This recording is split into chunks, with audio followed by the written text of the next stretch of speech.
and the wind is blowing straight out as we get into the month of September here at Wrigley Field. Reds and Cubs coming up on WGN Sports. The Cubs in a good position, 5.5 games ahead of the Giants for the second wild card.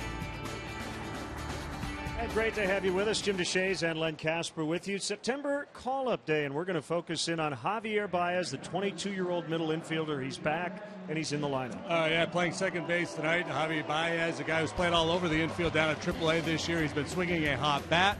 His numbers for the year very good, a .324 batting average, an OPS of .911. It's going to be fun to watch him in the middle of the diamond alongside Addison Russell. Baez with a 16-game hitting streak at Iowa, and here's some other additions. You see at the bottom, David Ross back from the family medical emergency list. Austin Jackson will get significant playing time in the outfield. Quentin Berry can really run, and a couple of pitchers, a righty and a lefty. Well, that's what it's all about this time of year. You're just trying to tweak the roster a little bit, giving Joe Madden some extra weapons to work with. Barry and Jackson bring speed. Cahill, a veteran, he'll work out of the pen. Yoshi Wada can work out of the pen or as a starting pitcher, and depending on how things go for Dan Herron tonight, Wada may find himself getting some starts here in September. 25-year-old rookie righty Anthony DeSclafani will go for the Reds. Herron for the Cubs. Baez is back, and he's in the lineup tonight. Reds and Cubs are next.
Budweiser, still brewed the hard way. This Bud's for you. Honda, great deals are happening at the Honda Summer Clearance Event. Now at your Honda dealer. Napa, home of Napa know-how. Ford, America's best-selling brand, inviting you to go further in our fuel-efficient vehicles. Check out our entire lineup at your Ford store or at localfordstores.com. Subway, make a smart play for savory subs this season. Score more flavor at Subway restaurants. Subway, eat fresh.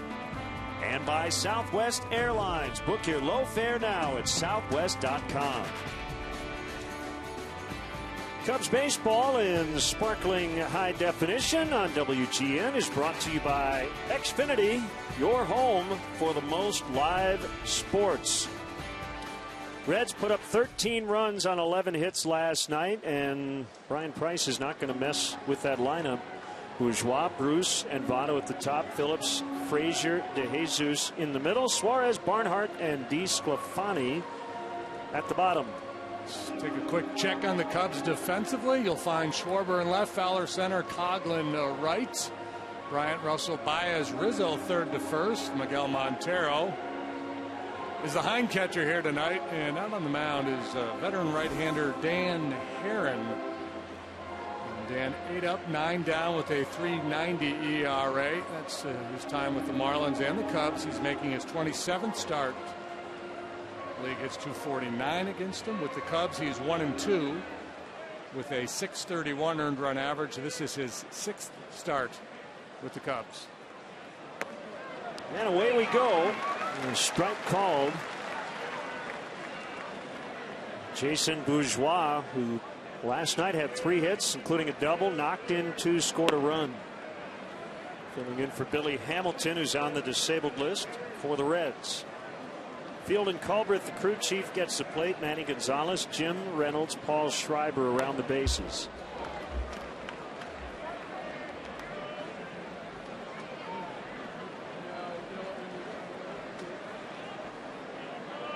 We have not had a ton of really hot nights this summer here at Wrigley Field, and of course we wait until September 1st to have one of our hottest. Yeah, it's a late arriving summer. Herron last time out had 1 disastrous inning and gave up a 4-run inning, including a 3-run home run to Marlon Byrd in San Francisco. Swing and a miss. He got him.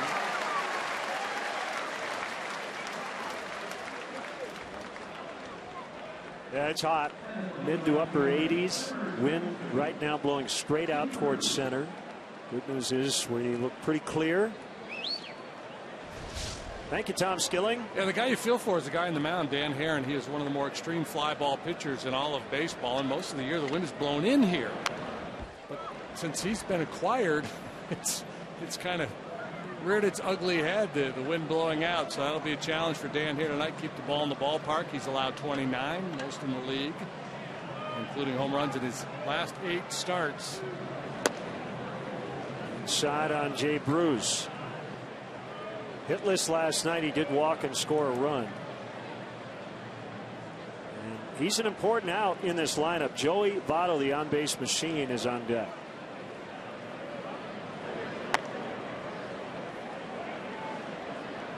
Dan Herron in his career 5-4 against the Reds, looking to beat them for the 6th time, and if he does it, it will have happened in 6 different uniforms.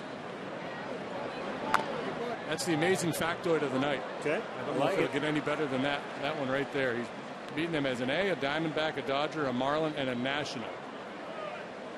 If he wins here in a Cub uniform, beating the Reds in 6 different uniforms, the first time in over 100 years that has happened.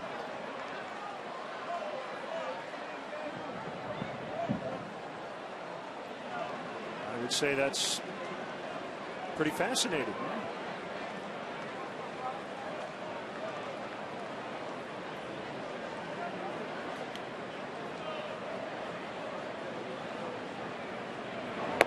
He struck him out. Good start.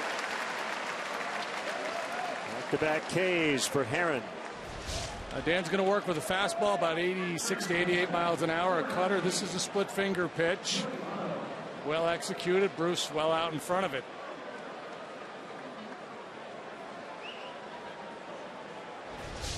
Career strikeout number 1,991 for Dan Herron.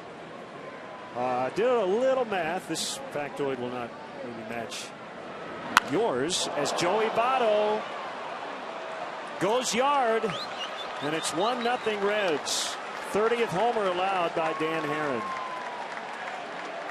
26th home run hit by Joey Votto this year, who has been an absolute beast in the second half. I mean, he's had a heck of a year all around, but since the All-Star break, he's put up unbelievable numbers, Ruthian numbers. This one fading out away from him, and he just pops it into the bleachers, well up into the bleachers in left center field. So 15 games against the Cubs this year now for Joey Votto. He's hitting around 350. He's getting on base over half the time, and he's slugging about 600.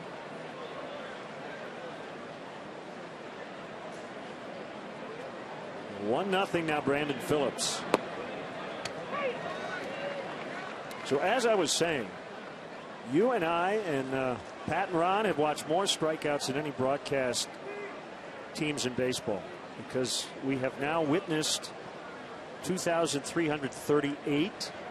The Cubs hitters have struck out the most, 1,208 times, and the Cubs pitching staff with the second most strikeouts, now 1,130. So we've seen more whiffs than any broadcast duo in the game. The Kings of the K. Phillips in the air to right. Coghlan with a beat on it, and that will end the inning. It's the Reds 1 and the Cubs coming up.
Schwarber, Coghlan, and Rizzo all swinging from the left side against the right-hander DeSclafani. Bryant, Montero, Javier Baez is back. You see his numbers last year in his first go-around. Dan Herron will hit 8. Addison Russell went deep last night off Aroldis Chapman. He'll hit 9. Reds a pretty good bunch defensively. Tonight, DeJesus left, Bourgeois in center, Billy Hamilton still on the DL. Jay Bruce, big strong arm out there in right field. Frazier, Suarez, Phillips, the Gold Glover, and Votto at first. And behind the plate, Tucker Barnhart on the mound. Anthony DeSclafani, 25-year-old right-hander, 6'1", $190. Been good, losing record, but pretty solid numbers otherwise, and really good against the Cubs. Strike. A win, a loss, and no decision against the Cubs, and an ERA below 1.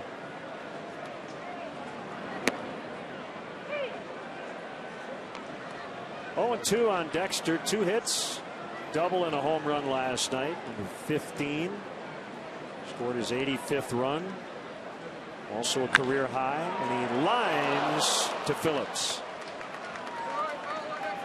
Well, a bit of bad luck there for Fowler. Can't hit it much harder.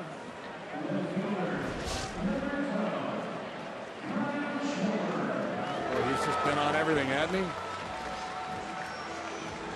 About how good Votto's been in the second half. Fowler not as good as Votto, but still among the best in the league when you look at his post All-Star break numbers.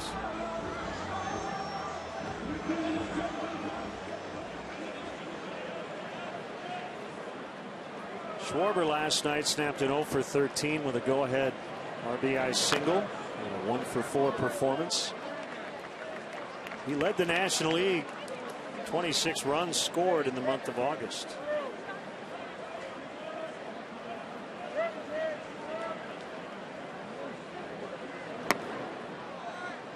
Up and in that time.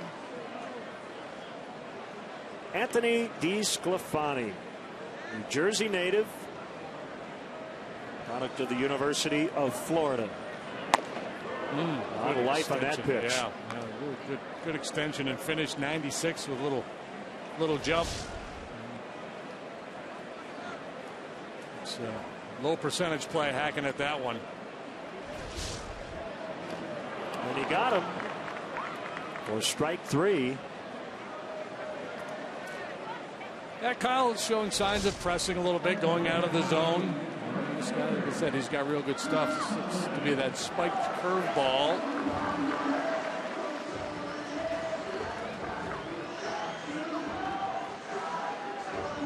Kyle hitting a $182 last week coming into this game here tonight. The Cubs as a team over the last week hitting just .213.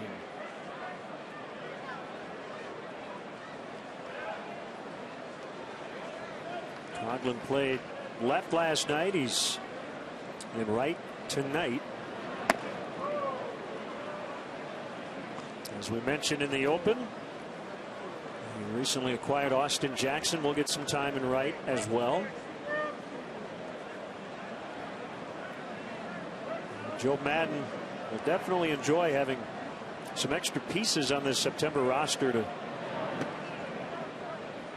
play chess with, so to speak. Yep. A few more names added to that card, more possible matchups for him. It's fouled into the upper deck. 1-2 on Coughlin. So we mentioned the additions. The Cubs needed to make some room. Left-hander James Russell was designated for assignment. Right-hander Rafael Soriano today activated from the DL and designated for assignment. Deep to center. Back to the warning track and caught by Bourgeois right up against the wall about 400 feet from home plate. A long, loud third out. 1-0 Cincy after one.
Fans, if you want to manage the game along with Joe Madden, log on to WGNTV.com right now. Click on the WGN Sports Game Zone banner.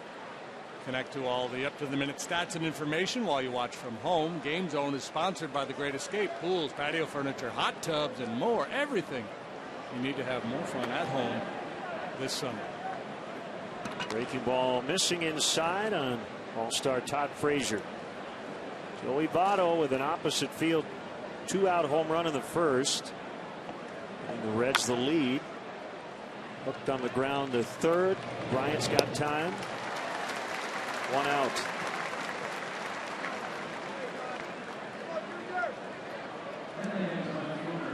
Hey, Cub fans, let's go. Tomorrow, one of 4 120 weekday games left on the regular season schedule. Don't miss out on day baseball at Wrigley Field. To purchase tickets, visit Cubs.com.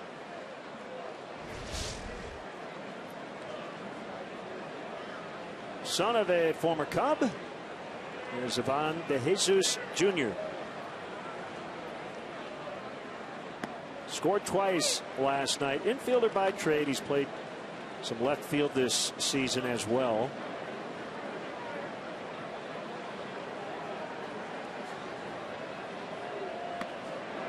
Drove in the first Reds run in the 4th inning last night after Kyle Hendricks had pitched cautiously to Todd Frazier with 2 outs. Jesus stepped up and delivered an RBI single.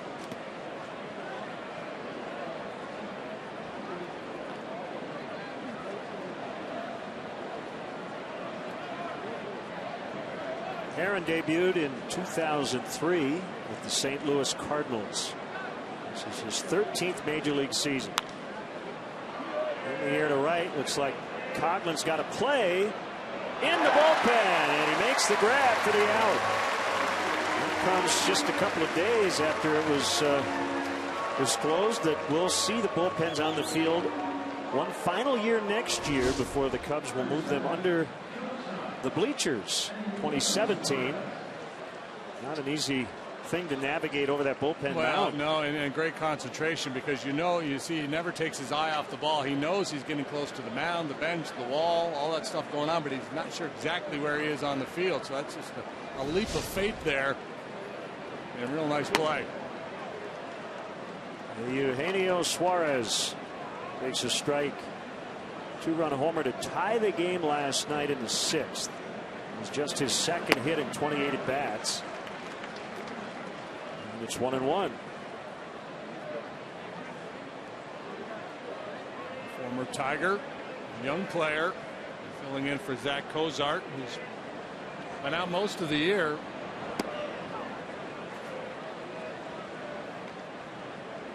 Suarez putting up pretty good numbers.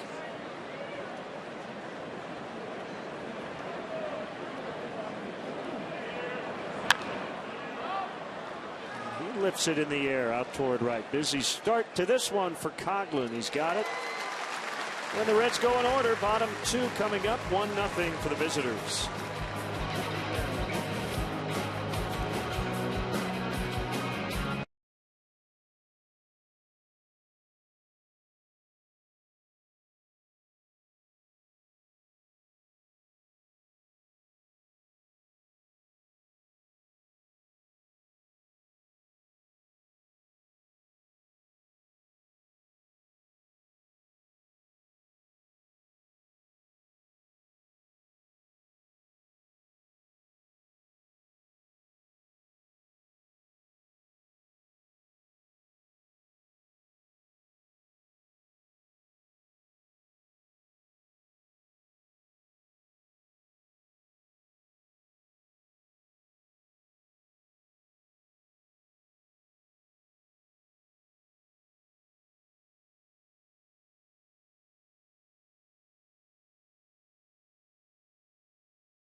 Baseball blog at WGNTV.com, sponsored by Jeff Vukovich, your nationwide insurance agent serving the area for 37 years. To join the nation, contact Jeff at JeffVuk.com. Nationwide is on your side.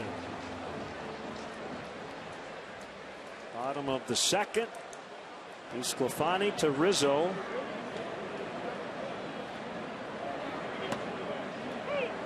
Backdoor cutter for a strike. Anthony hit by a pitch last night. Major League leading 25th time as he pulls one to right. And it's going to land foul in the bullpen. Another visit today by Anthony to Lurie Children's Hospital. A very fitting day for a visit. Today marks the start of Pediatric Cancer Awareness Month. He went to the pediatric oncology floor, visited patients and their families, saw a couple of old friends, Ram and Kevin, among others, as De Jesus makes the catch. Brings teddy bears, hats, signs autographs, takes photos. And he has also started asking the children he visits with to sign his jersey. And he hopes to get that framed once it's full of the patient's autographs. Good stuff, Anthony Rizzo. And those kids feel a lot better going through some difficult times. Chris Bryant bounces foul.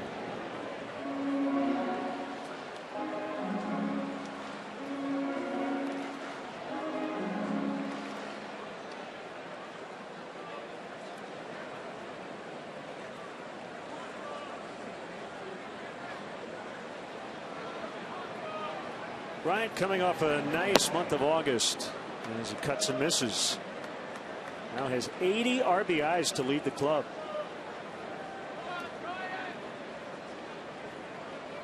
And the mayor is here. Rahm Emanuel.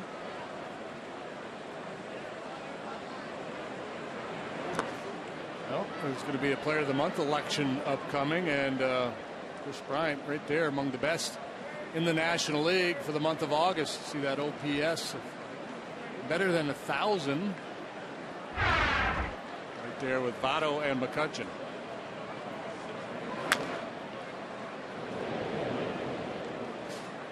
Jake Arrieta should run away with the pitcher of the month. Could he win player as well? Is he even allowed to win? I don't both? think you can vote. You have to separate the two. Okay. We vote for those sometimes, and I'm trying to remember if we could write in a pitcher.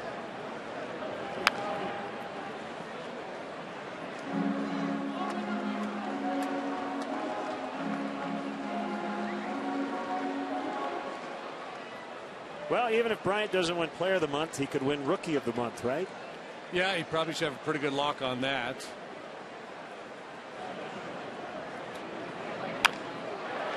Softly line, and it gets through into center, and the Cubs have a hit. Yeah, a couple knocks in the ball game last night, so a hot August leads to a good start here in September for the big guy. Back up breaking ball off the end of the bat, and a one-out single for KB. So let's go back to August. So it's kind of good news, bad news. The great news is the Cubs went 19-9, and they sprinted past the San Francisco Giants. The bad news is two teams ahead of them were as good, if not better, than the Cubs were in August. It's pretty amazing. Yeah, the NL Central obviously has established itself as the best division in baseball.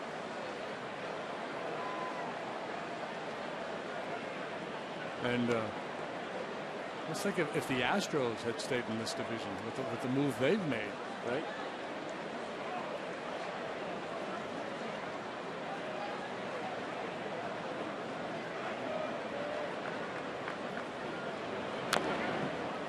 You know what it would be? It would be gross. Gross. To borrow your word from a couple of weeks ago. Oh man, we had a lot of people screaming for realignment because if you had four elite teams, one wouldn't make it.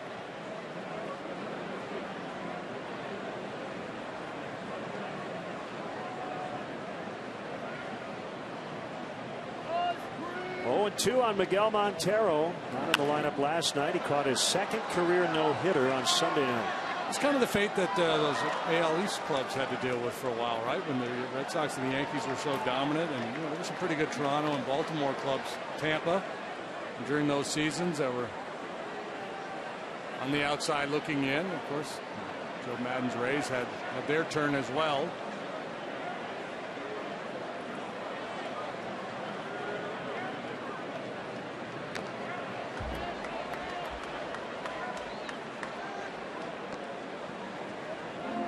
Thursday. Join the Maddens and participating Cubs players for a one-day pop-up fitness event here at Wrigley Field. Spoxing, the nation's newest fitness craze, combines spinning and boxing. Cubs.com/pop-up. Never heard of Spoxing. I have not either. Yet it is the newest fitness craze. It says so right here. There's more. Let me tell you more. Each Spoxer receives their own boxing wraps, a Gatorade protein bar, Aquafina, an Epic workout towel, and professional instruction. Net proceeds benefit Joe Maddon's Respect 90 Foundation. Again, it's Cubs.com/pop-up. Put your Spoxing shorts on and get after it. Good battle here between Sclafani and Montero.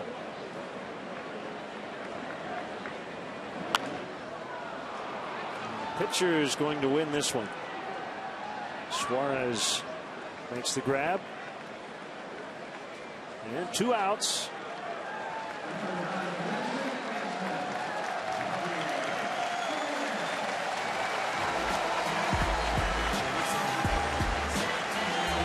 Welcome back, Javier Baez. Comes to the big leagues on a 16-game hitting streak at AAA Iowa. The I-Cubs playing great baseball here as of late.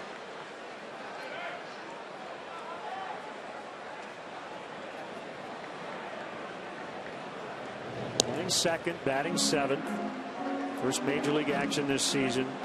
Had a very rough start to the year. Did not make the big league club. Personal tragedy struck in April when his younger sister Noelle died.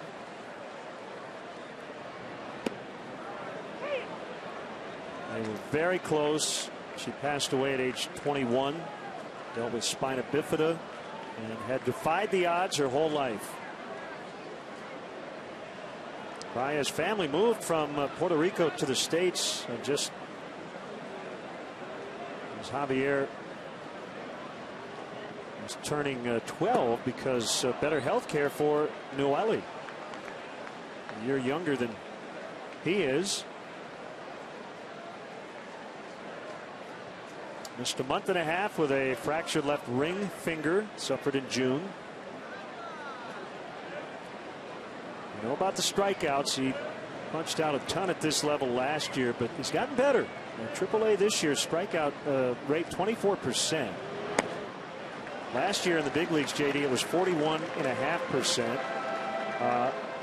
And I looked during the 16-game hitting streak, and it was down to like 15 or something. Yeah, and it's been, as you would expect with any hitter, and especially a young one, fits and starts. He'll go through streaks where he's able to kind of stay in the zone, organize his at-bats a little better, and there's still a big swing there, but you can see already with what we've seen here in this first 3 pitches of this sequence, a lot quieter with the lower body. It's kind of up on that front toe, shifting the weight, not the big leg kick. Looks to me like he's closed up his stance a little bit too.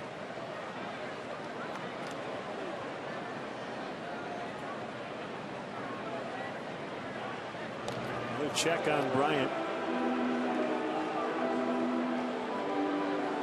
Baez was taking some ground balls at third. A few hours ago, we know he can play short. That's his natural position. Tonight, starting at second.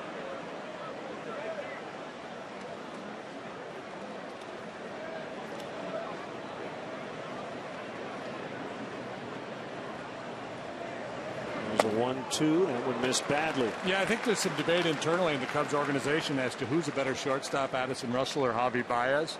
The bottom line is they both are really talented middle infielders, very good defenders.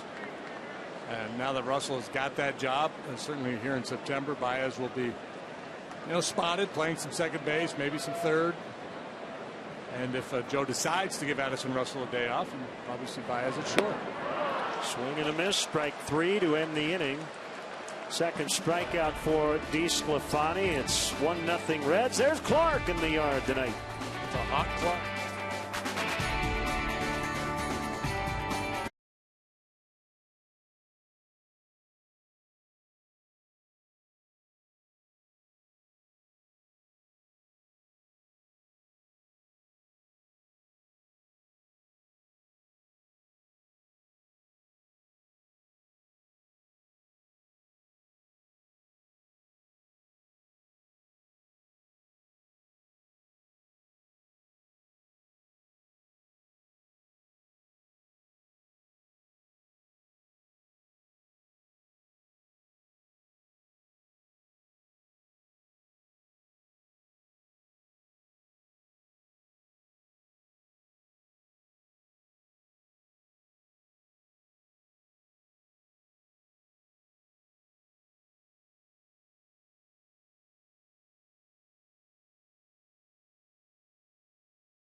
Budweiser, still brewed the hard way. This Bud's for you.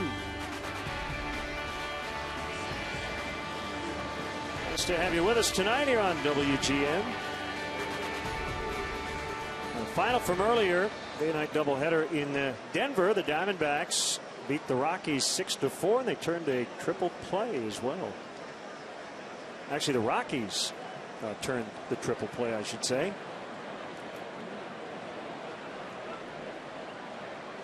After Corbin got the win, we'll see the Diamondbacks this weekend starting Friday.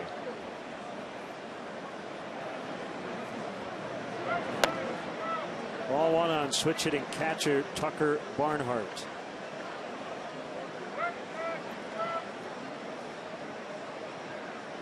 He had 3 hits last night.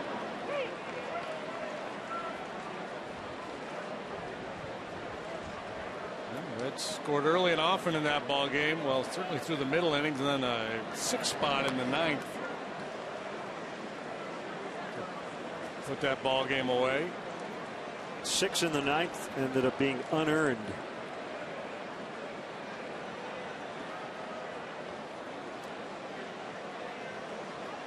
Unearned, but I would argue not undeserved.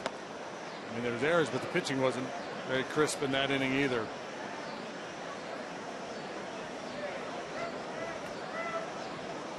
If I'm not mistaken, is it the new Baseball Prospectus stat? Deserved? I think they do have a run deserved average. High in the air to right. Coughlin in the corner, and he makes the catch.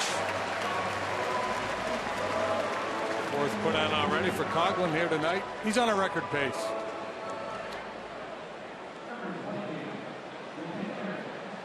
This Saturday, September 5th, the Cubs battle the Diamondbacks at 1:20. The first 10,000 in attendance get a Cubs fleece blanket presented by Reynolds Wrap. To purchase tickets, visit Cubs.com.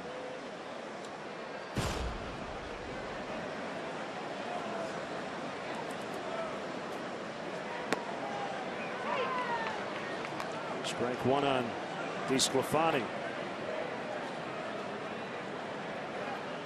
Some names are just more fun to say than others. I enjoy saying DeSclafani. We were talking in the lunchroom earlier. Whenever I hear this name, I for whatever reason, I hear Harry saying it. And how would Harry say it? Well, you know how he'd say it. That's the thing. You don't have to. You can just hear it. Aaron makes quick work. I thought I saw Ryan Debster at the ballpark earlier today. We'll see if we can get him up here just put the headset on him and say, we want you to do a one-word impersonation of Harry. Just say DeSclafani.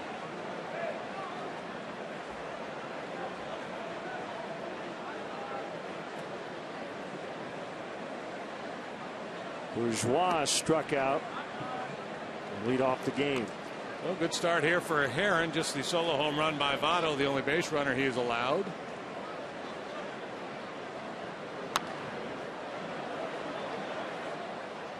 Last time out, I mentioned that one disastrous inning. He gave up a 4 spot, including a 3-run home run to Marlon Byrd, but he was able to stay in the ball game. Went 6 1/3, allowed 5 runs on 6 hits. Just foul. Bourgeois thought it might be fair. Jim Riggleman asking Paul Schreiber, are you sure? Did we get somebody moving in the Cubs bullpen? Somebody actually react? Chad Noble being accused of flinching. If you don't know what we're talking about, the bullpen guys have been playing this game all year long where they don't move when the ball is hit into the bullpen, regardless of how hard it is hit. I'm guessing he is going to claim he thought it might end up fair, right? I would think that would be his defense, yes.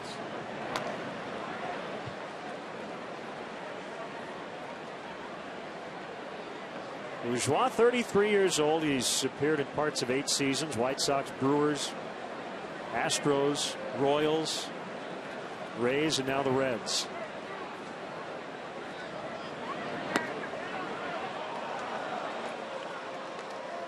Full count on him. Jay Bruce is on deck. Chad's other defense would be, I'm just a bullpen catcher. I'm not a major league player, and I don't want to pay for the dental work.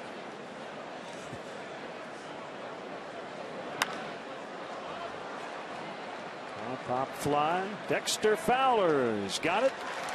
And the inning is over. 7 straight retired by Herron since the Votto home run.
With Cubs checking and an official Cubs MasterCard debit card only available at your local Wintrust Community Bank. Go to wintrust.com/Cubs to learn more.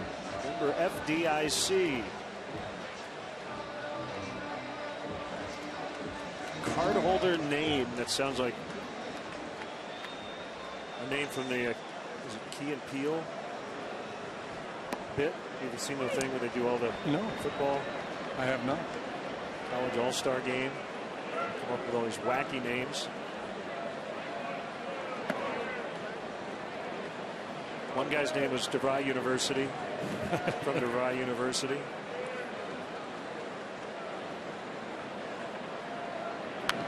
Herron fouls.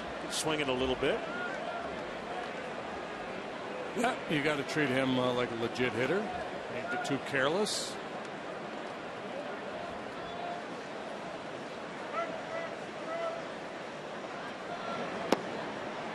You got him. Don't feel careless about that.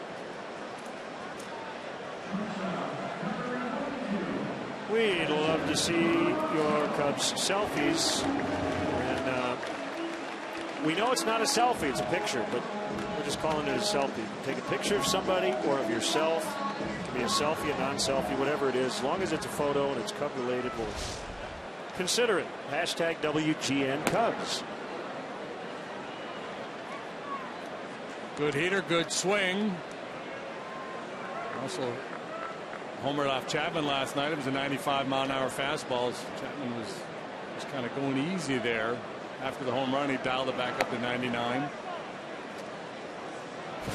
This is pretty interesting. Last night, big lead in the ninth. It looked like Aroldis Chapman just kind of was, I wouldn't say feathering it in there, but he was 95 on the fastball, and Russell took him deep. And right after that home run, he was back to 98, 99. Yeah, well, and he came into the game in the 8th inning, so it was a 2-inning situation for him. And the Reds scored 6 runs in the 9th, so it was a 13-5 game at the time. And I think his thinking was, I'm just going to not overextend myself here, try to save some bullets. And then after the home run, he said, well, never mind that. It seems surreal to be talking about a guy dialing it back and throwing 95 miles an hour, but that's exactly what was going on.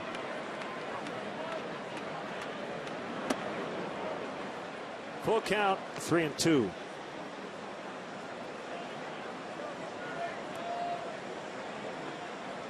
theme right now of the Reds rotation, rookies. Sclafani making his club high 26th start. He's been sharp here early. 4 strikeouts through 9 batters. 2 down in the inning. Sometimes the results for a pitcher as you watch him are better than the stuff, and you think, well, it's just a matter of time. But so far the stuff has matched the result. He's been really good. Got him in December from the Miami Marlins in the Matt Latos deal. And he went into this season ranked 6th among the Reds prospects in their system. 1 ball, no strikes to Fowler.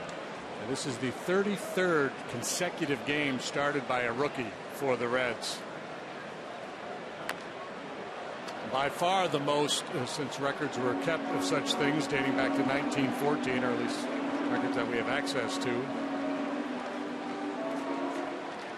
Now, when you say we, are you part of the research group that? Well, no, I'm part of the guy reading this paper here that we get from Stats. It goes back to 1914. But yeah, I want myself in there. I'm delivering the news. I'm part of the team.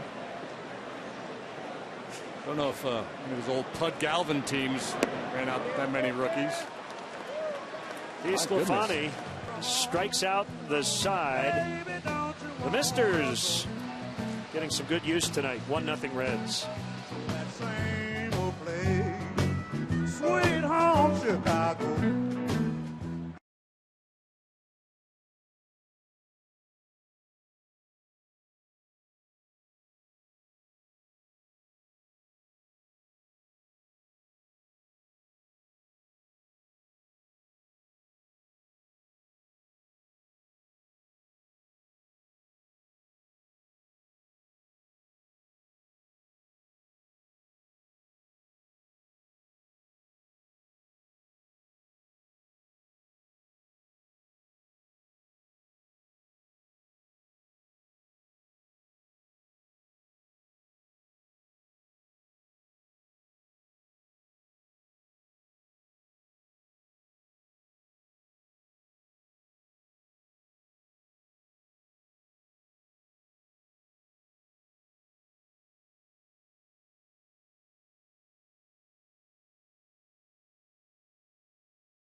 Schedule. Ford, America's best-selling brand, inviting you to go further in our fuel-efficient vehicles. Check out our entire lineup at your Ford store or at localfordstores.com. And the trip starts next Monday on Labor Day. We have it for you right here on WGN Sports. Cubs and Cardinals from St. Louis. Make sure you join us at 12:30 Central Time. Dan Roan will join us for a special presentation, a push for the playoffs. First pitch of 1:15. Well, the marathon has become a sprint. 32 games left on the baseball calendar in the regular season for the Cubs.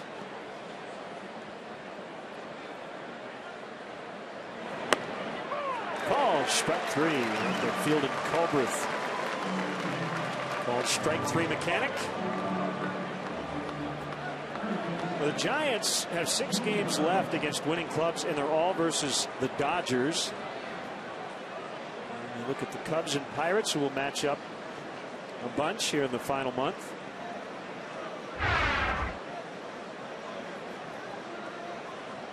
Votto took Herron deep in the first inning. He just completed a 38 walk month of August.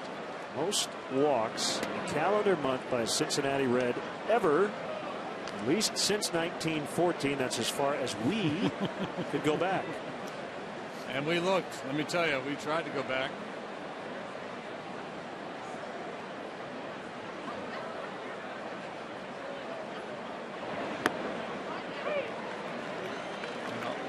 He's one of those guys. Andrew McCutchen comes to mind too.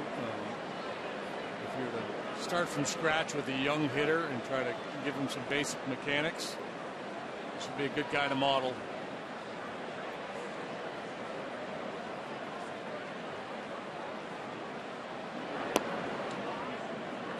Kyle Schwarber told me he was catching earlier this year and Votto was at the plate, and Joey took a curveball for a strike, and without even turning around to look, he said, "Kyle, I should have swung at that." He's a thinker. 3-2. As we mentioned last night, Schwarber has studied Votto a lot and a good guy to emulate.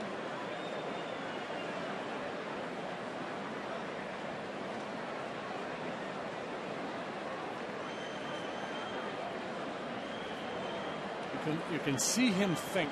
Look at him now cheating up in the box. All four. And I think that got to Herron a little bit. You saw he stepped out and kind of ran through his mental checklist, convinced himself he was going to get a splitter there from Herron, and jumped up to the front of the batter's box. And I really think it kind of wigged out Danny a little bit. Did not make a good pitch.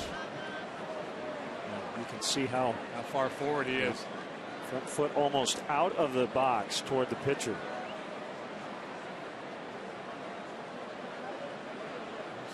Shuffle step and plant. Also needs to zip up his trousers. Strike call. You can't do everything right. You know, you gotta have some flaws.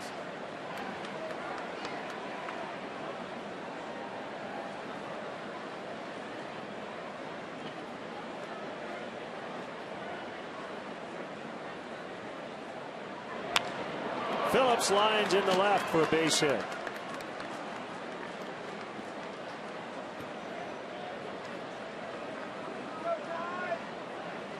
Well, let's go gold.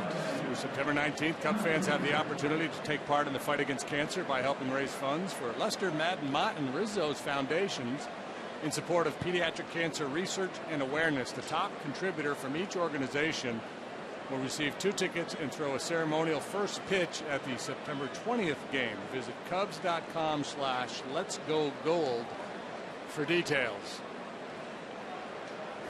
Send out best wishes to Derry Pinder. Hope you're feeling better, Derry, watching us tonight.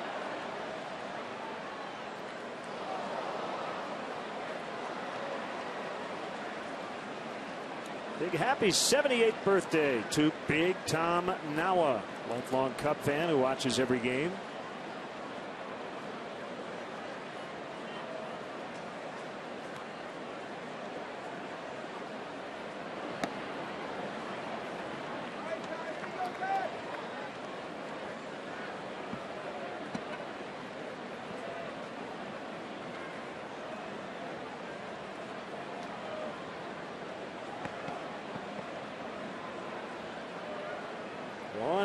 Todd Frazier. Dangerous situation for Herron because of his fly ball tendencies. You know, Frazier cannot square the ball up. He's strong enough and still knock it out of here on a night like tonight. Catch it down towards the end of the bat and still go dead central here. Herron working very carefully here to Frazier.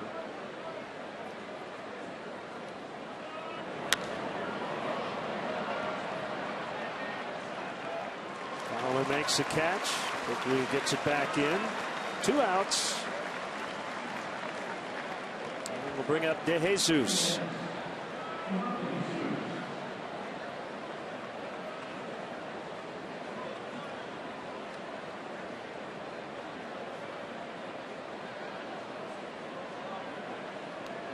All right, I got a tweet I need to ask you, if Votto moved like that against you, would there be an urge to drill him in the back? No, gosh, no. No, you should be allowed to move around the box. It's part of playing the game. Yep.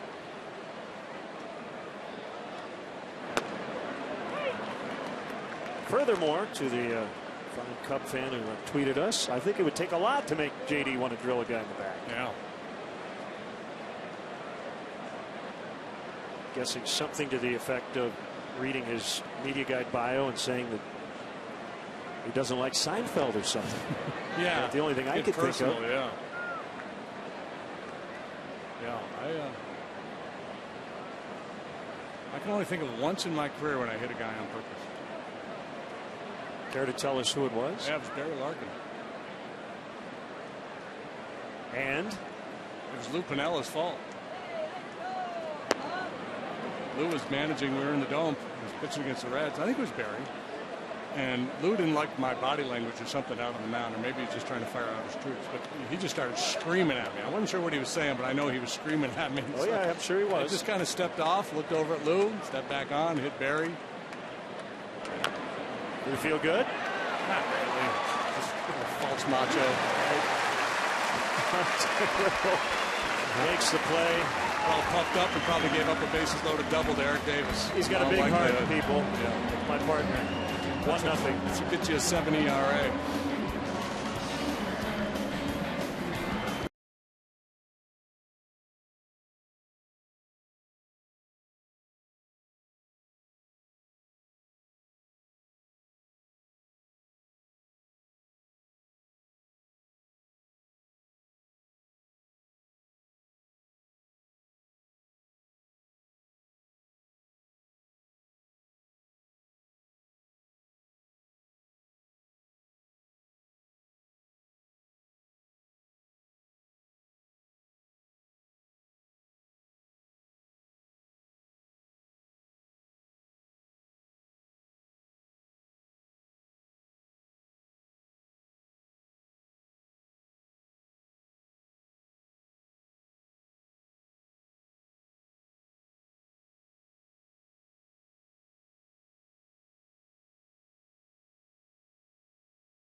Kids 13 and younger with appropriate wristbands will be allowed on the field to run the bases, weather permitting.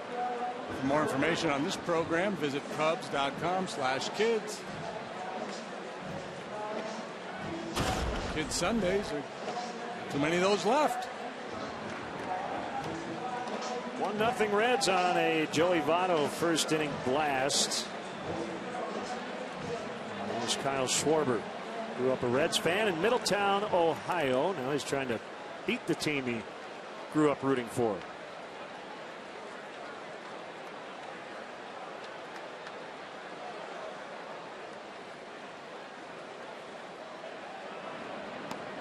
Yeah, I get asked about it. I'm sure you have in the past about teams you grew up rooting for versus teams you play for or broadcast for.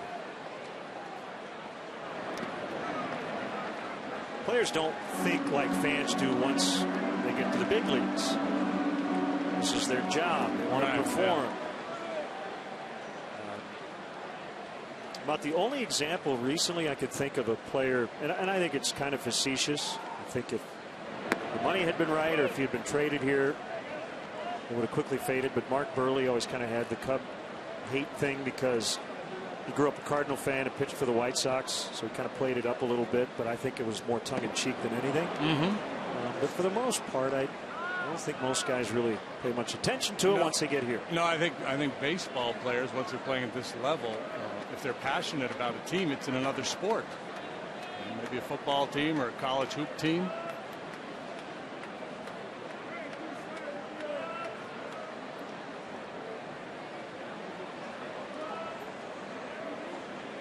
Schwarber, how heavily he was recruited, but I know Ohio State expressed interest in Kyle as a football player. He was a stud linebacker in high school. Full count, 3-2 on him. Reds over shift to the right on their infield.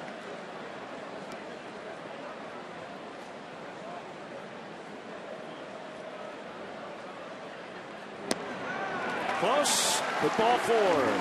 Let's step aside and see what's coming up on WGN.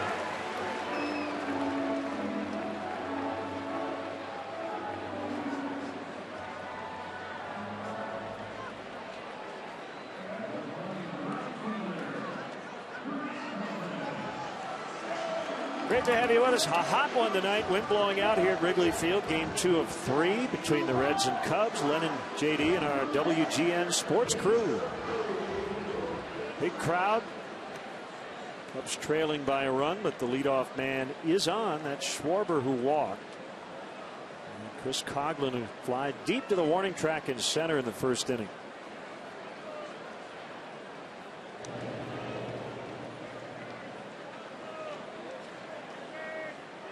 Chris Bryant with the only hit in the game so far for the Cubs. A 1-out single in the second. In the first, Coughlin and Fowler both hit the ball sharply. Fowler hit a line drive to Brandon Phillips, and then that deep drive by Coughlin. But other than that, not a whole lot going on here against DeSclafani. Tapped on the right side. Votto will accept the throw from Phillips. Schwarber now at second with 1 out. Bring up Rizzo.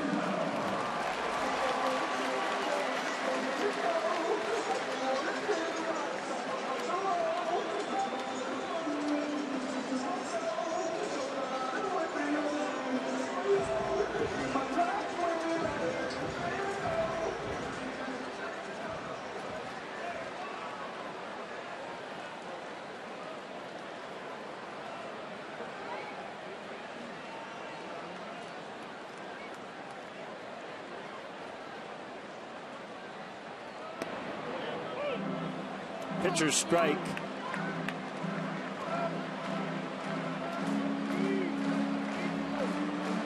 Sclafani went to Colts Neck High School.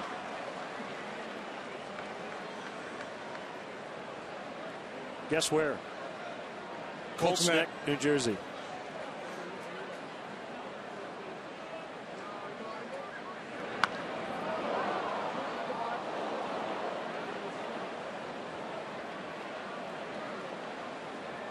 Sixth rounder of the Blue Jays, 2011. Big blockbuster deal the Blue Jays and Marlins made, 2012. He went from Toronto to the Marlins, and then the Marlins to the Reds 2 off seasons later. In on the hands, and Rizzo pops it up. Frazier makes the catch. 2 outs. Very frustrated. He's been in a pretty good funk here for a while now. These couple of weeks, not a whole lot going on for Big Riz.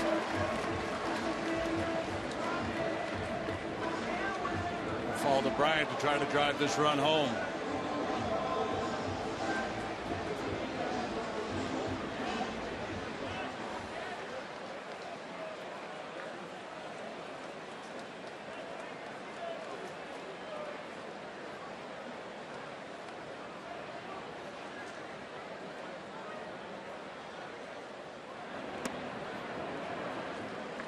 For ball 1. He doesn't offer at that first pitch all that often. When he does, good things happen. He's hitting .472 when he puts the first pitch in play.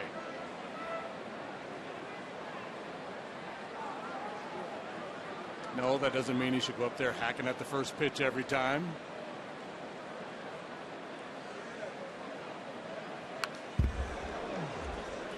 If he did, that number I just referenced would go way down. Yep. Minor league notes. Carlos Pimentel of the Iowa Cubs has made the All-Pacific Coast League team.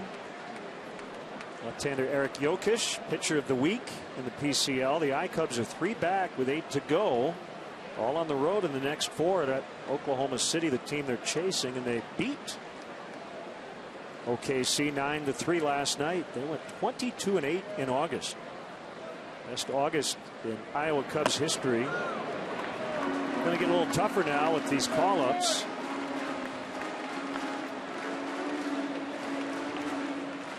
Double-A Tennessee, Albert Almora's got a 12-game hitting streak. Right-hander Ryan Williams went 5-0 with a 202 in August for the Smokies.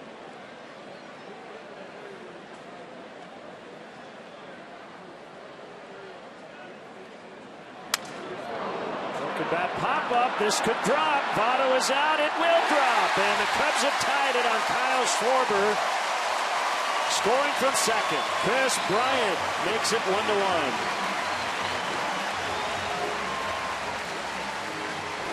A leadoff walk and a little broken bat bloop turn into a run. And Chris didn't hit it any better than Rizzo did. He just placed it a little better. Carried a little deeper out there into shallow right field. No way Bruce was going to get there. Votto, the only guy who had a legitimate shot. Phillips was swung way around to the other side. Right, 2 out of 2. One solid single and one fortunate one. Here's Montero, a 1-1 deadlock in the 4th.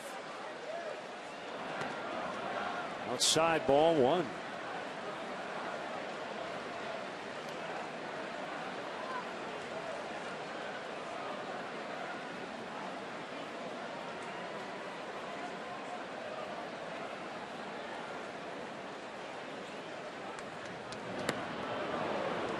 So Jay, a fan watching us tonight, just tweeted, "You hit Barry Larkin in the 5th inning on April 10th. 1990 at the Astrodome." And then Eric Davis grounded out to end the inning. Does that ring a bell? I don't remember the rest. Lou would have been managing the Reds.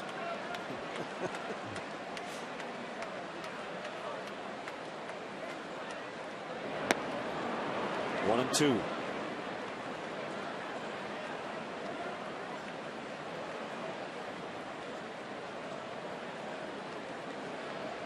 Eric wants to know what a pitcher's strike means. A pitcher's strike is a pitch that is called a strike, but it's not a pitch that a batter usually could do any damage with.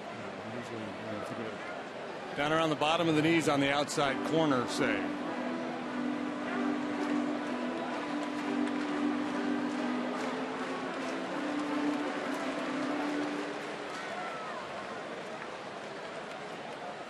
Yeah, they're good strikes. There are bad strikes. Bad strikes tend to end up in the bleachers.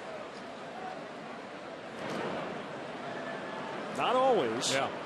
And you hear us talk a lot about, boy, he threw a lot of strikes. And normally that's not just pitches in the zone. That's pitches that get put in play or swung and missed. Pitchers on average throw fewer strikes than balls in the zone. Montero strikes out, and that will end the inning. But Chris Bryant on the bloop single to right.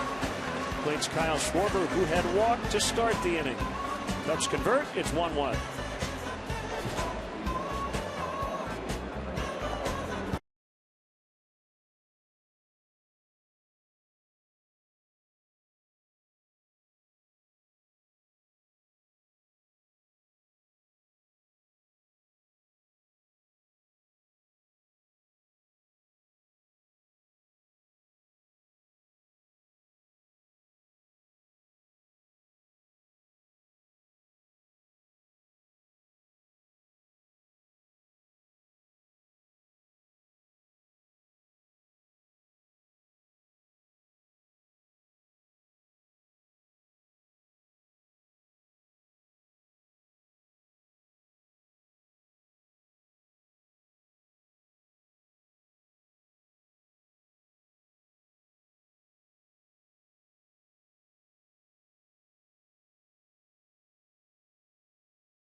Fifth Third Bank, the Curious Bank.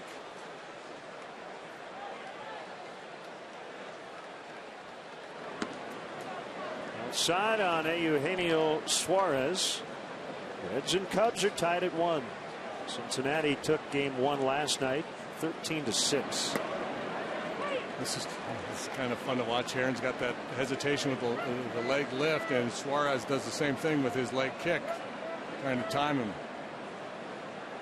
Time Aaron went a little quicker.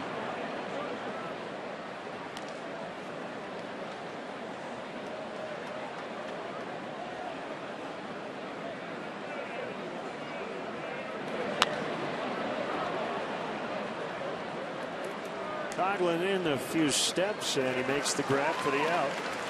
So National League August Pitcher of the Month candidates, and it should be a runaway for Jake Arrieta. Yeah, I mean, these other fellows are having very good, or had a very good month, but Arrieta was unbelievable, capped by the no-hitter. First pitcher to win 6 games in a month with an ERA less than 3/4 of a run since Jim Pott. Way back in 74, I believe it was. There might be a Mets fan out there who said, guys, don't forget about Matt Harvey. And the answer is we didn't forget about him. He had an 0.33 earned run average. He gave up 1 earned run in 27 innings, but he only made 4 starts. And I think due to the fact that Arrieta made 6, won all of them, threw a no-hitter. Yeah, would trump. We disqualified the Dark Knight based on the innings. But yes, you guys got to be kidding me.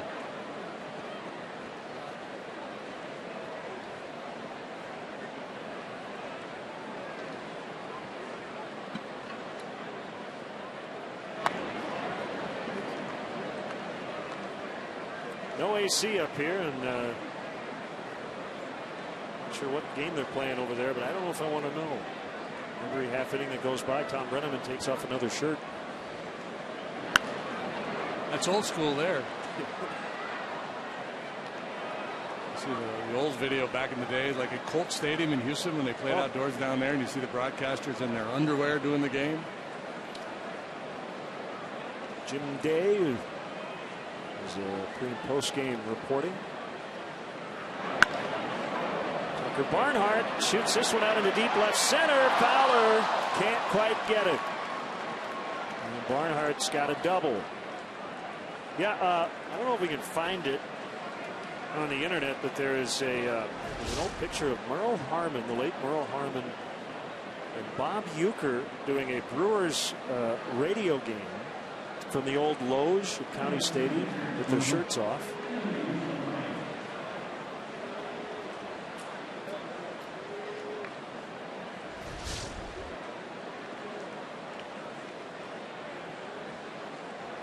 Harry would peel it off out there in the bleachers.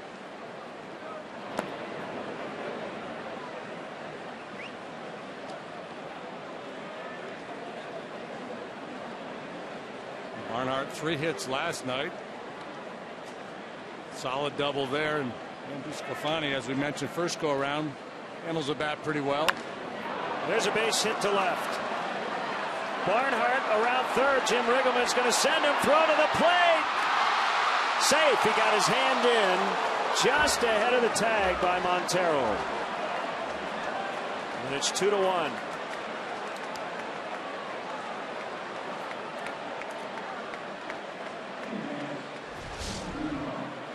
Heck of a throw here by Schwarber. He has to go a long way toward the line. Very difficult when you do that to square up your shoulders and make an accurate throw. It's a little bit offline and high, but he gets plenty on it. And you see a good look there as Barnhart able to get home plate with his hand before Montero can apply the tag.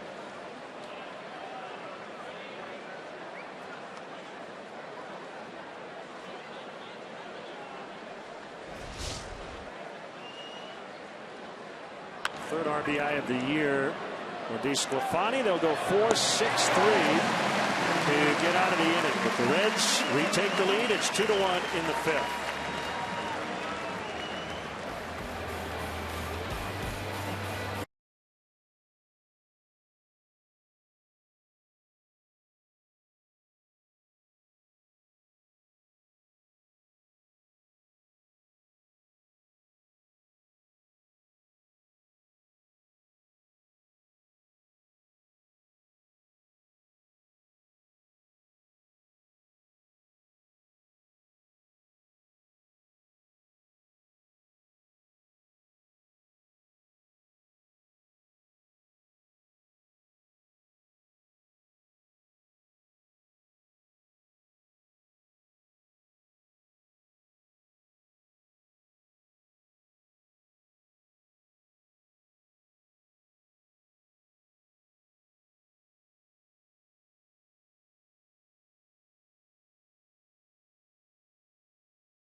Play brought to you by Xfinity. Got to give an assist to Jason Bourgeois. Not every guy does it, but what you see off to the right, he was pointing at the inside of the plate. He was telling Barnhart where to slide. It's a smart play by a veteran guy. Speed Replay brought to you by Xfinity, your home for the most live sports. Too often guys get caught being spectators in the on-deck circle.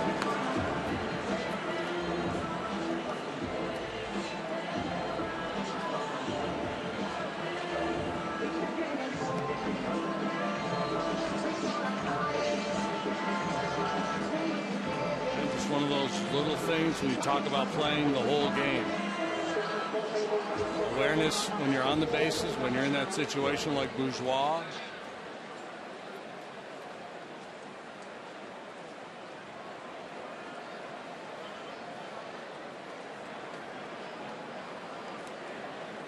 Baez struck out in his first at bat. That ended the second inning.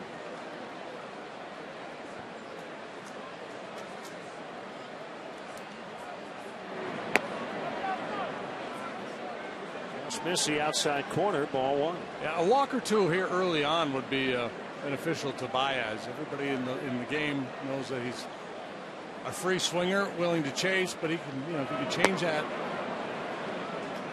scouting report a little bit, showing some patience, likely will get more pitches to swing at. It's like Dan Herron's done. Tommy La Stella on deck.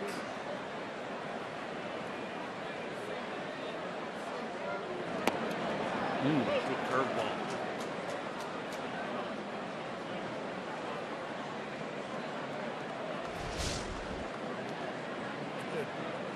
Tight rotation, settling in at the bottom of the knees. Right, Bruce back. Now he's got to adjust.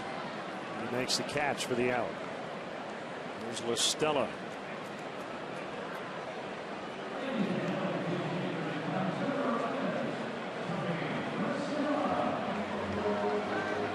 Solid effort from Dan Herron here tonight. Struck out 4 in 5 innings of 4-hit baseball. Allowed a couple of runs. Did a real nice job pitching out of trouble there in the 4th. First and second at bat with Frazier up there, a dangerous situation. He got out of that unscathed.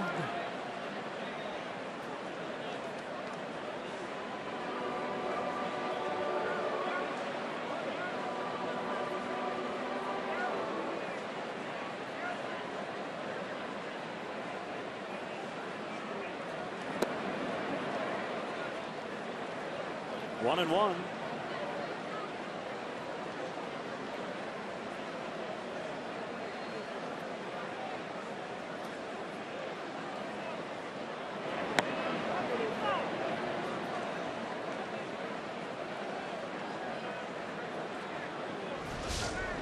By the way, we're good on people tweeting us and me photos of shirtless men.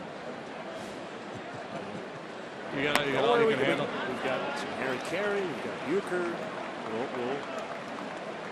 We'll pay off the story coming up in an inning.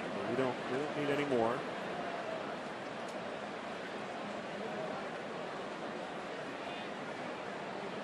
And shots of a shirtless Ron Coomer getting a massage last night. Now Stavado. Gets it to DeSclafani. Let's step aside and see what's coming up on WGN.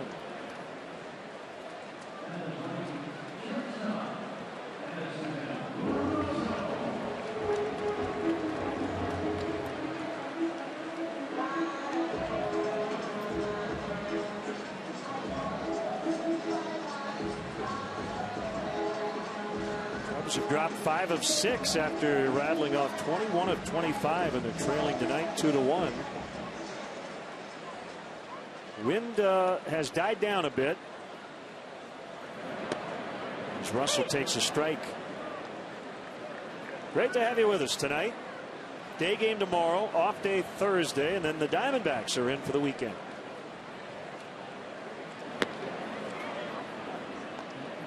Just tell by the tempo, DeSclafani pitching with a lot of confidence. With no wasted time, gets the ball back on the rubber, gets a sign, and goes to work. Foul past third. I'm looking forward to the Diamondbacks coming in. You know what that means. We'll get to see. BB? No, not him. It's no big deal. Always good to see Bob Brennan. No, we'll get to see right-hander Silvino Bracho. Really? He's in the Diamondbacks bullpen. That's almost as good as Socrates Brito. Silvino. Yeah, did they call up Socrates Brito? I don't believe they have. Because we're waiting for that Socrates Archimedes matchup.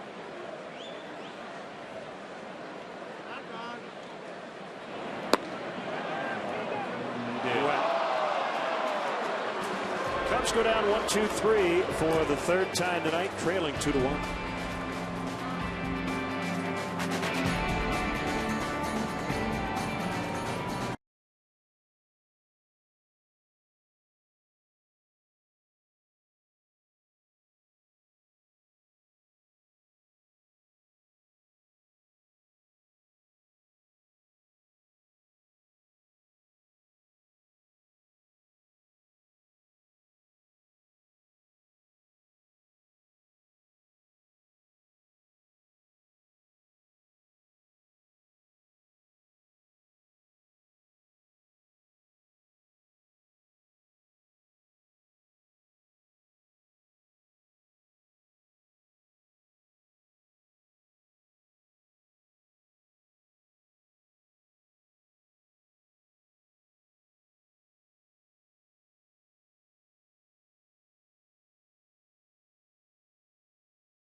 The guys on the left, Merle Harmon, Bob Uecker up in Milwaukee.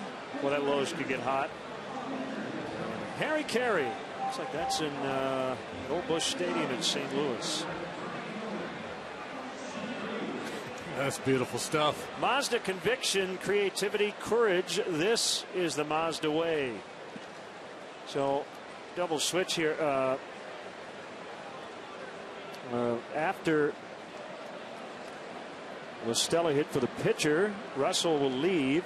After he made the last out, that's where the pitcher spot will now go. We've got Baez at short, Listella at second. Bruce Votto to start things here for the Reds. That means the lefty Richard gets the call.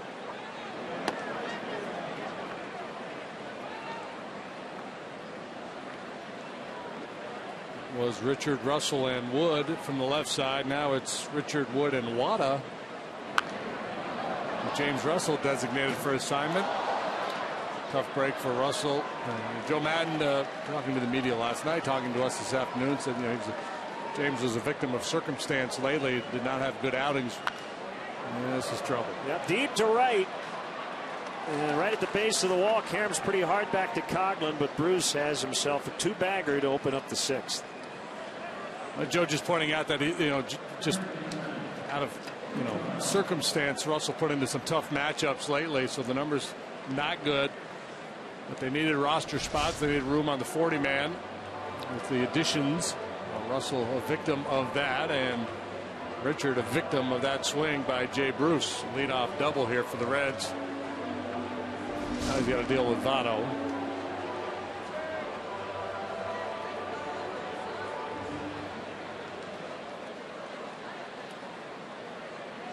How do you get this guy out?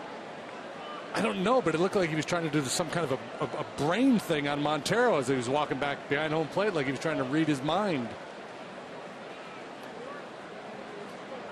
Votto might be an alien. I mean, he's from Canada, but 1 for 2, 3 walks, 2 runs last night. Home run walk tonight. Constantly analyzing. He's talking to Montero. I shouldn't have swung at that.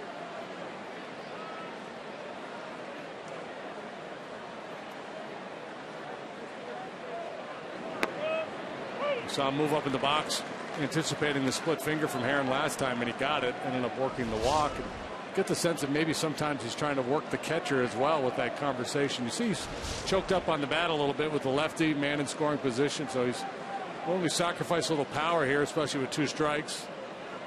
Try to drive in that run. And he just punches it the other way. Diving attempt. Schwarber just couldn't get it. Bruce is going to score. Good effort by Kyle. And Votto's got a double. 3-1. Stop it, Joey. Yeah, look at that pitch is in, and he choked up on the bat, so he's enhancing his bat control. He's not trying to hit the ball out of the ballpark. Just carving it the other way, and just off the end of the glove of a diving Schwarber.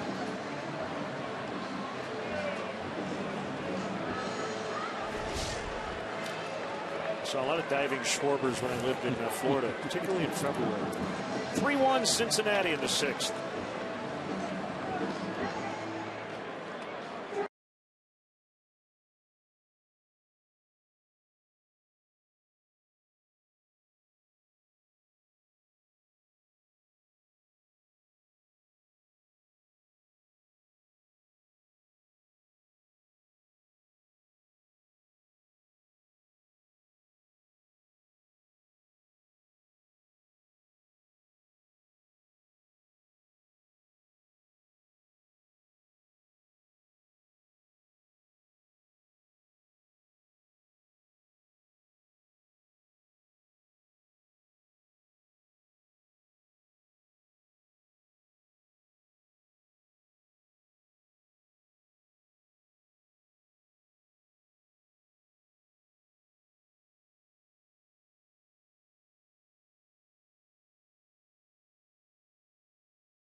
The simple 6 menu from Subway. Subway, eat fresh.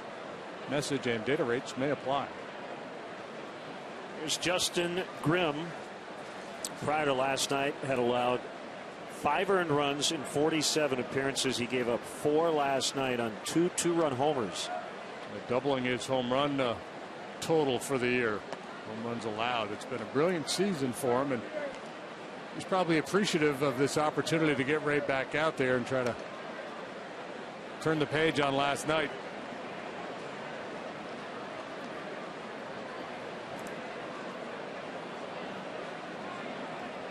Stay tuned for the 7th inning stretch, brought to you by Budweiser. Still brewed the hard way. This Bud's for you.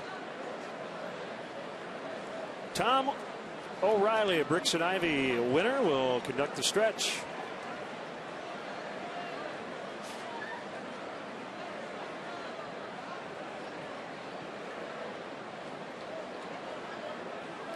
Back-to-back doubles to start the inning.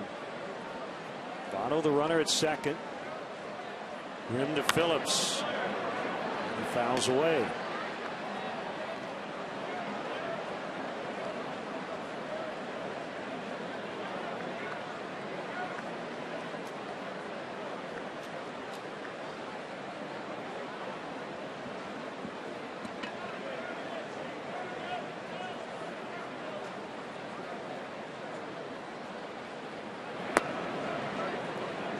Just off the plate.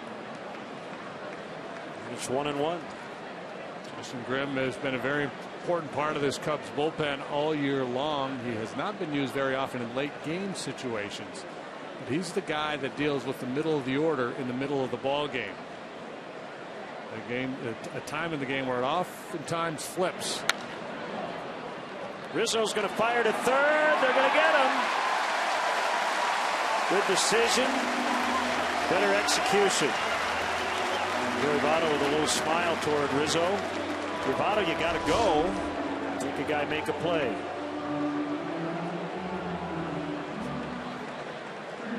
Yeah, well, it's interesting because you know the rule of thumb is if the ball's hit behind you, you go. Hit to the right side, you go.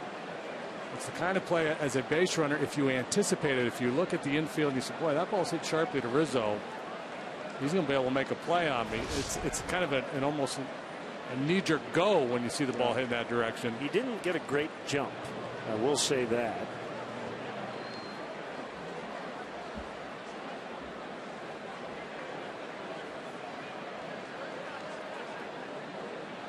It's the kind of play where he might have been able to make third base had he waited until Anthony had to either run to first or flip to a grim covering. Almost like a delayed steal. Yeah.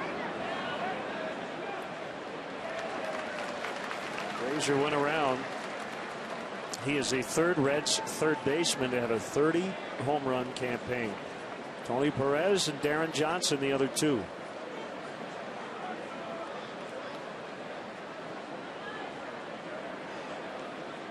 And that's not the first time we've seen Anthony Rizzo make that play.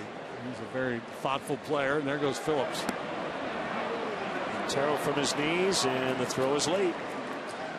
Yeah, running is part of the game again for Brandon Phillips. Last couple of years, he did not run much, dealing with some leg issues, but that's his 19th steal this year. He's only been caught 2 times. Modest lead, but they never made him stop. Grimm didn't make him stop. A little head start there.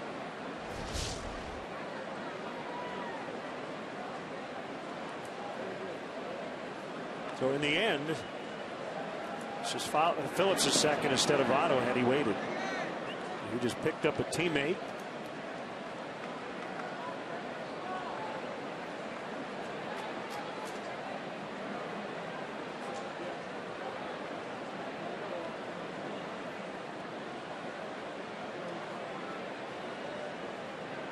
Frazier was up there with a couple of guys on base last time. He went out of the zone on a cut fastball down and away, hit a lazy fly ball to center.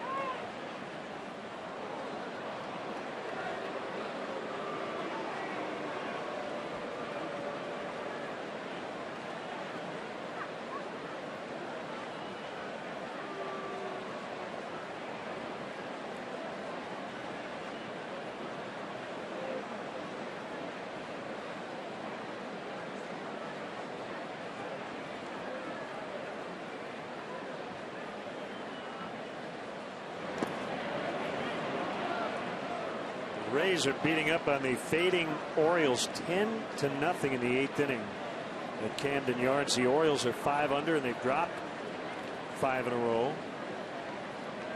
Toronto leading Cleveland late 3-2. They've gone to the top of the 9th at Rogers Center. Mets are getting blasted 14-5, bottom of the 7th. Home against the Phillies tonight. Yoenis Cespedes has hit his 27th. Yankees lead Boston 3-1. Top of the 9th at Fenway. Brett Gardner's hit his 13th. Curve strike 3-2. Pirates are down 5-1 in the 5th in Milwaukee. Garrett Cole starting for Pittsburgh tonight. He's allowed 5 earned runs in 4 innings. Jimmy Nelson working for the Brewers. Strike 3.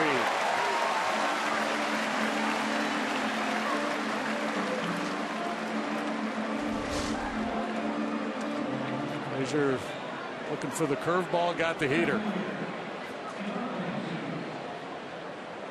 And if you're thinking soft, there's no way you're going to get to 95, 96.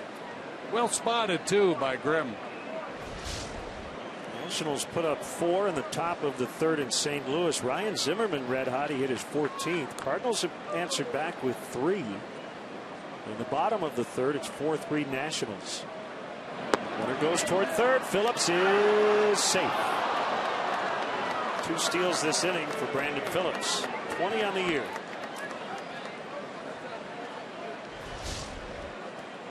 He gets again a huge walking lead. Montero makes it fairly close. And with 2 outs, that's a must get for Brandon Phillips. Great look. 1-0 on De Jesus.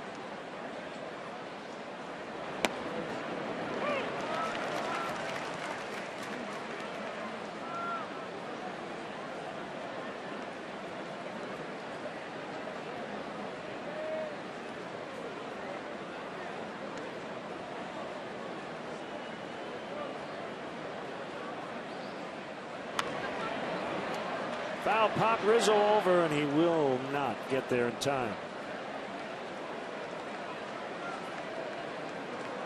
Well, we'll see what they choose to do here. Grimm likes to put guys away with that curveball, and he frequently bounces it. Maybe a little less likely to do that with Phillips on third base.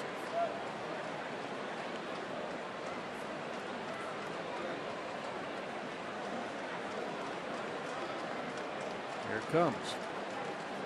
Nope. Shook him off.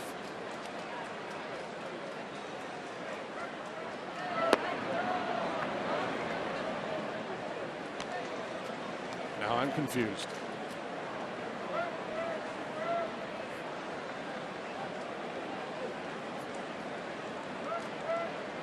Not the first time, won't be the last. Just gonna say.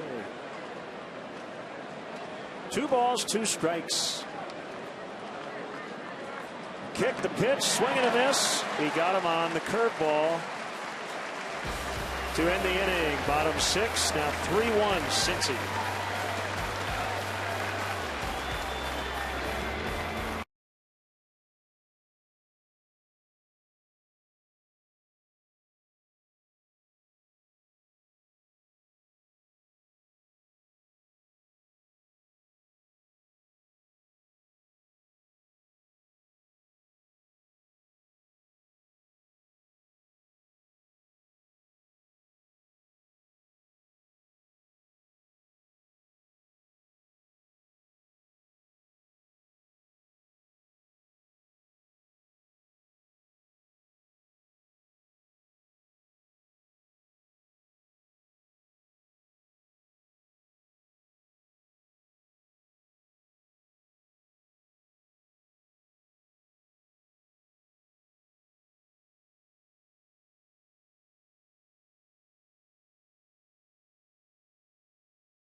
Private suite at Wrigley Field, the Nuveen Investment Suites.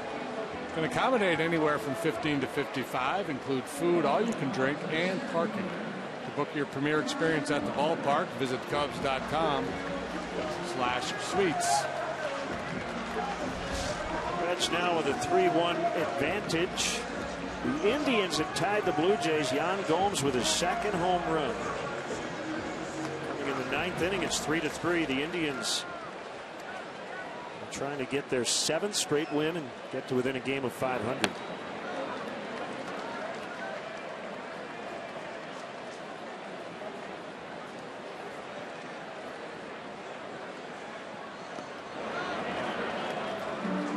DeSclafani with a losing record at 7-10, but an ERA of 3.84, and he's been good of late. 2 starts ago, he allowed 6 earned runs. And other than that, he's been really good. 6 out of his last 7 have been quality efforts. That one drilled to Jay Bruce. Good swing by Fowler. 2 of his outs have been on a line. In that Toronto game, I guess the only silver lining for the Blue Jays is Edwin Encarnacion may get another shot to extend his hitting streak. He's 0 for 1 with a walk and an RBI. 26 games and counting. As Trevor Cahill, who's a member of the bullpen, cranks it up.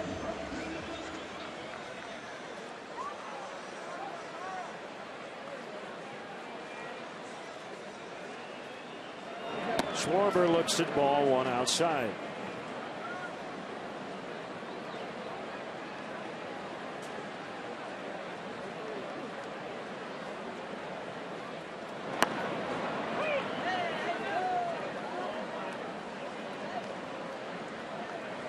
Kyle, a strikeout and a walk.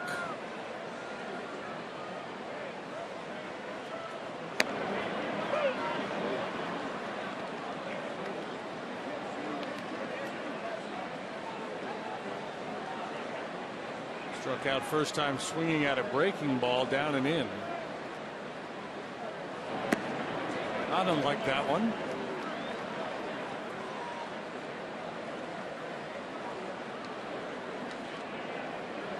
And they went there last time too on 3-2, and he took it and was able to work the walk.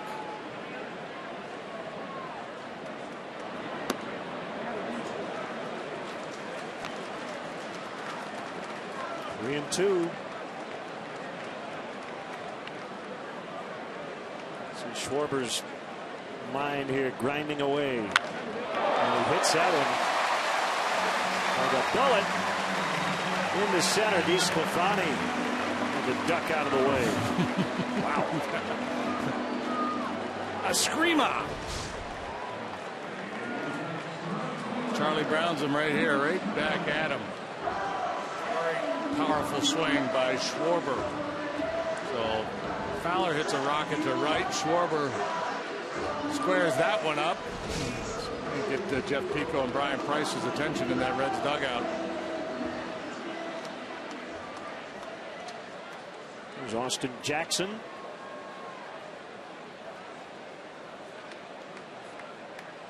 the pitch to Coghlan. This is low. And Barnhart wants to head out to the mound to talk it over.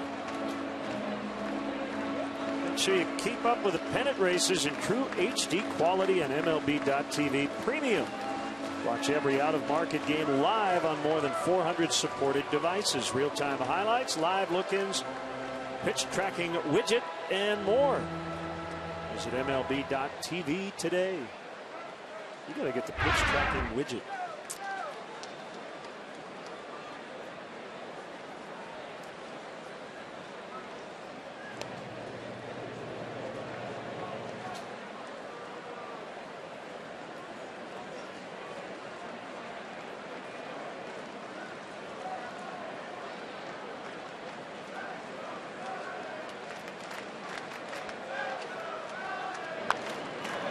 Yeah, I was watching on television earlier this evening before our ball game started. StatCast note, they were measuring the velocity of the throwing speed of outfielders. What did you learn? Juan Lagares throws a lot better than I realized. Okay.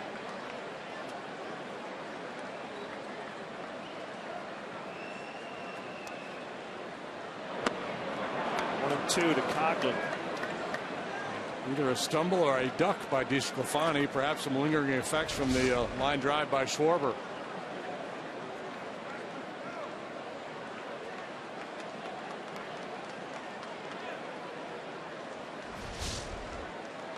I think it was a duck disguised as a slip.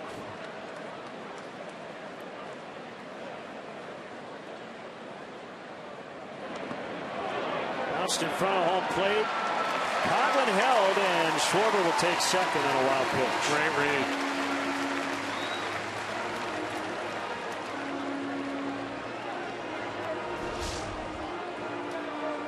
No hesitation from Schwarber. He sees the ball in the dirt and off he goes.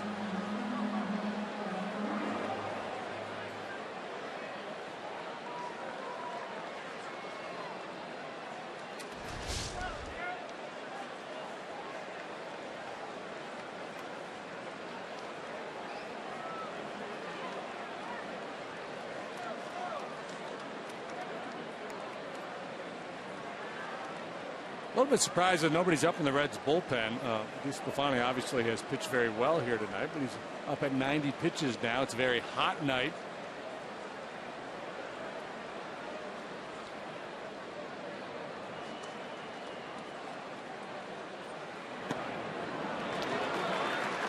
Reds obviously have some reinforcements in their bullpen as well with the September call-ups. A lot of bodies down there. I'm not sure how many of them that Brian Price has a whole lot of confidence in.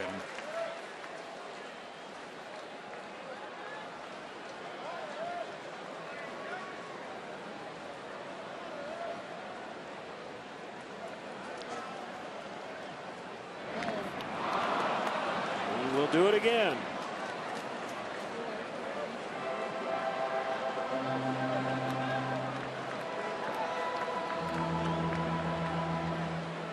There you go. Sam LeCure is going to start to throw.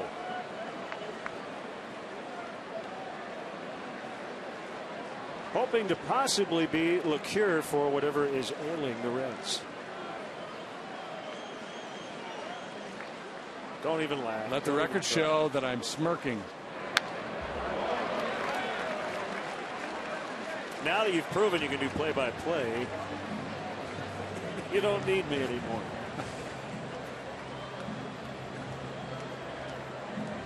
Coombs over in the bullpen getting loose.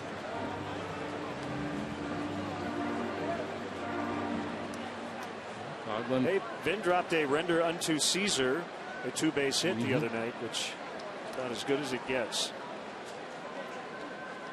For me, you get the groan from the audience. Deal with it.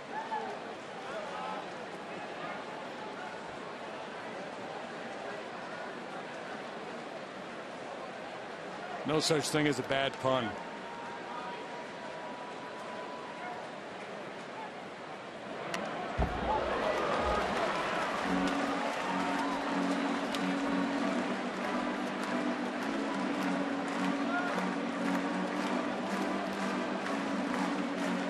So it's Rizzo next. So McCure obviously not really a guy that, well, maybe, because the only lefty despite the call-ups, and they got 9 guys in the bullpen now, but the only lefty is Chapman, and so they don't really have a situational left-hander. So he might, like LeCure, has got a good changeup and a good curveball. He might like him against Rizzo.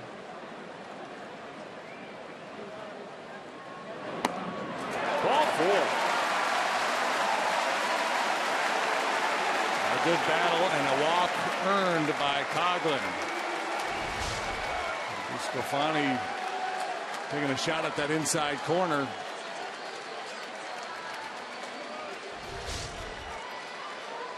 Coghlan sold it well. Reds pitching coach and a former Cub, Jeff Pico, is out to the mound. Sarah tweets, "No more puns. There's no punning in baseball."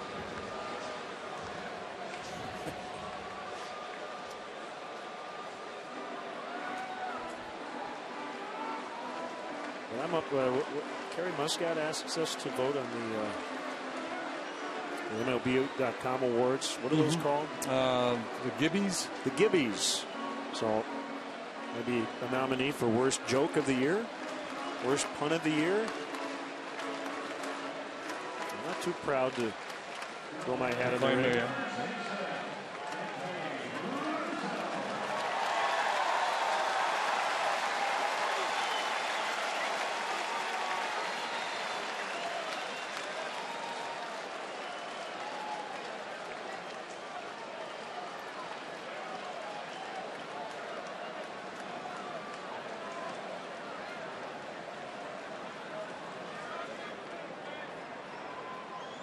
Big moment here. Rizzo takes ball 1. A couple of pop-ups tonight for Anthony. Clearly been frustrated, struggled on the road trip. 0 for 13 lifetime against DeSclafani. Might say he's due.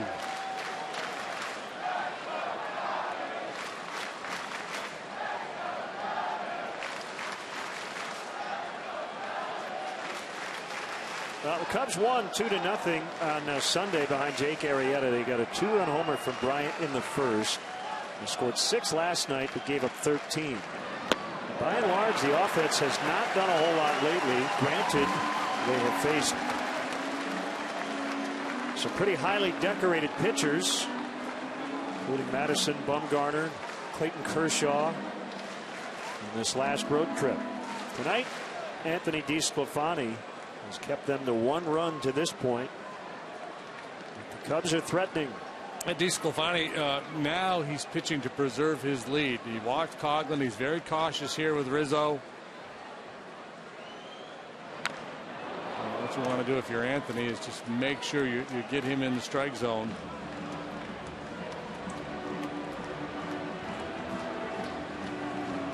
Fernando Rodney was solid last night in his home debut, along with Trevor Cahill in the bullpen.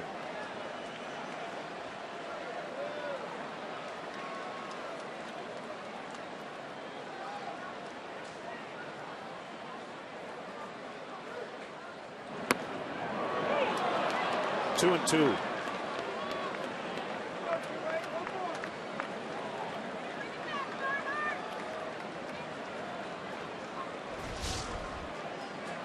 Backdoor slider. Catches the edge. I would think they're going to stay breaking ball with Anthony.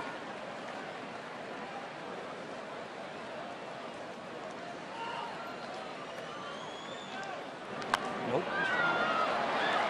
Jammed him, and he just fought it off. That ball's caught, but it actually hit the screen. So that's no catch. As Barnhart tried to sell it.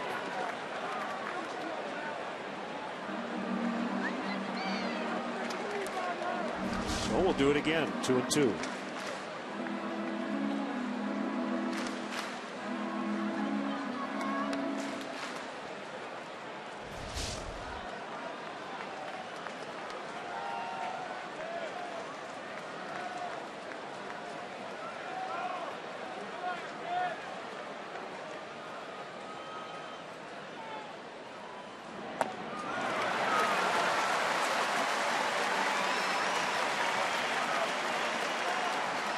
Three balls, 2 strikes.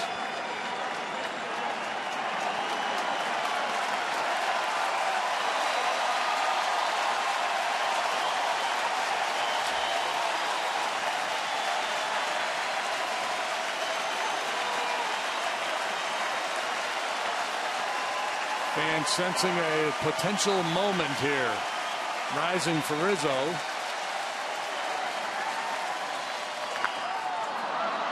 Popped him up. Field fly rule in effect, and caught by Frazier. He kind of stumbled around on the mound. Wouldn't have mattered had he dropped it.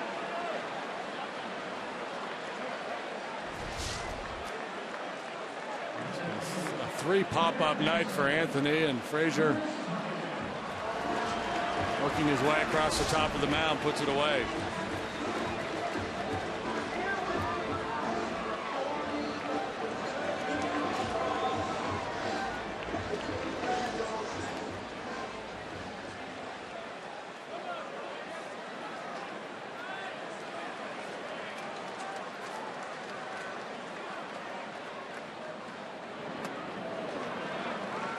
Bryant turned away.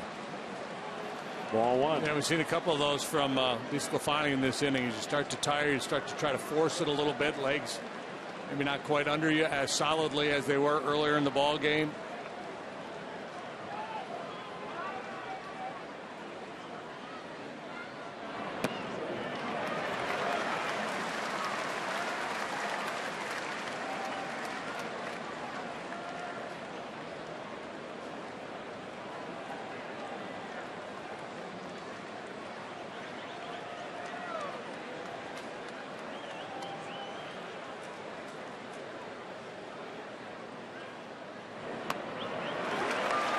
3 balls, no strikes.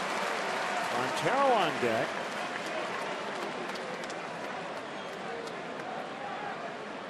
McCure is still up in the Reds bullpen. They have one lefty out there. That's the closer, Aroldis Chapman. All right, big boy, pull out the driver here. See how far you can hit it.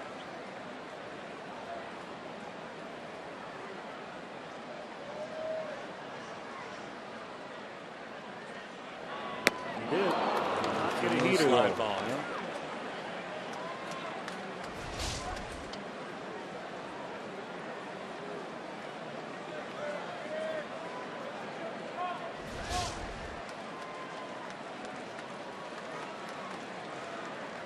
Tough world for the hitters when you can't count on a fastball. 3-0. Base hit left field. Schwarber coming around third. He will score without a throw as DeJesus bobbled. 3-2. Chris Bryant knocking in run number 82, leading the club. And he's 3 for 3. It'll be it for DeSclafani. Came back with a slider. This one a little bit higher, more in the middle of the plate. And stays through the zone long enough to flip it into left. A top spin winner. As we go to break, we will finish our conversation from Twitter. Baseball puns only make you the bunt of the joke.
Or you could ride your bike. For drivers, the Cubs provide free parking and shuttle service on night and weekend games from 3900 North Rockwell. Further details available at Cubs.com.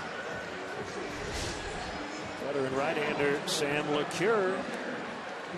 He's been on the scene with the Reds since 2010, but limited work here this year. He spent the lion's share of the season down at AAA Louisville. Just 5 games with the big club and a 2.57 ERA. Jefferson City, Missouri.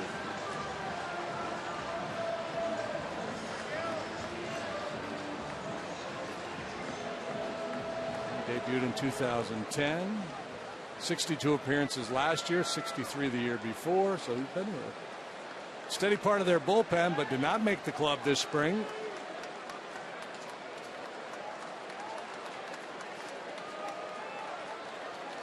Fastball, curveball, changeup. A finesse guy, does not throw hard.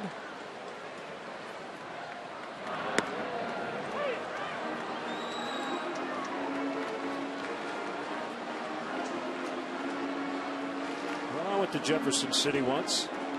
Yeah. Well, it was a medical reason. And strike on Montero. Got to see the movie. All I'm going to say. Okay. Inside, 1-1.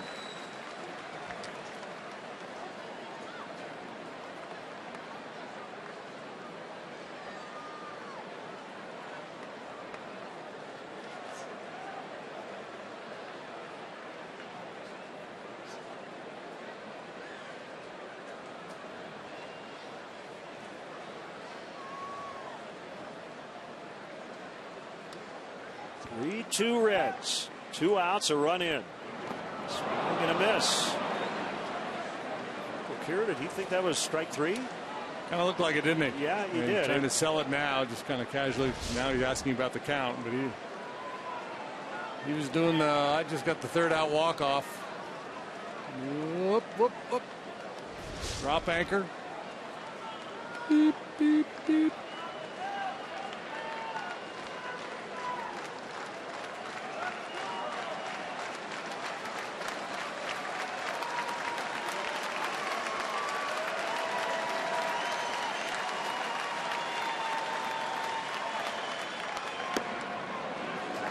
Two and two.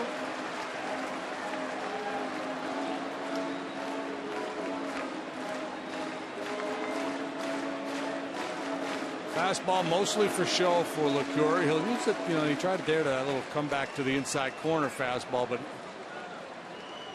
one of those guys that's going to give you a lot of slow stuff, and if he thinks you're sitting on it, then he'll try to slip a fastball by you.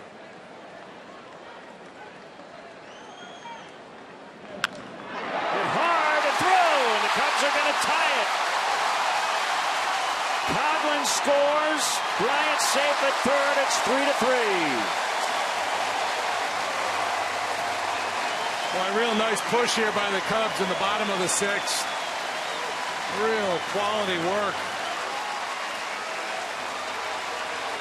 Fowler hit a line out. He hit a rocket to lead it off. Went for an out, but line drive single by Schwarber. Coughlin with the walk. Anthony didn't get it done, but Bryant delivered, and so does Montero.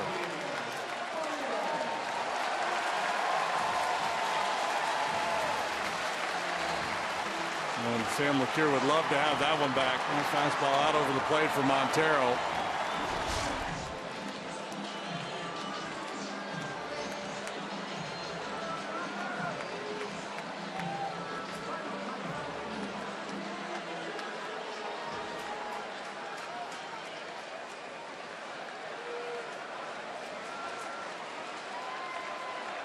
Baez now with a chance. Cubs have tied it up. Outside corner, it's a strike.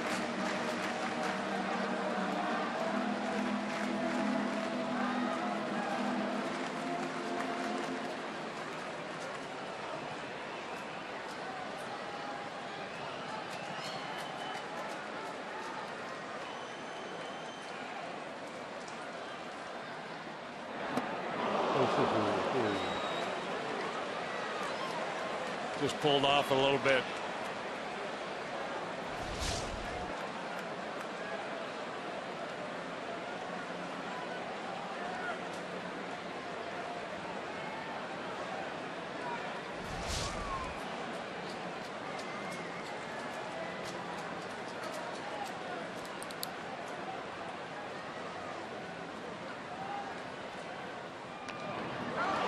Squibber up along first, pounced on by Barnhart, and he gets it.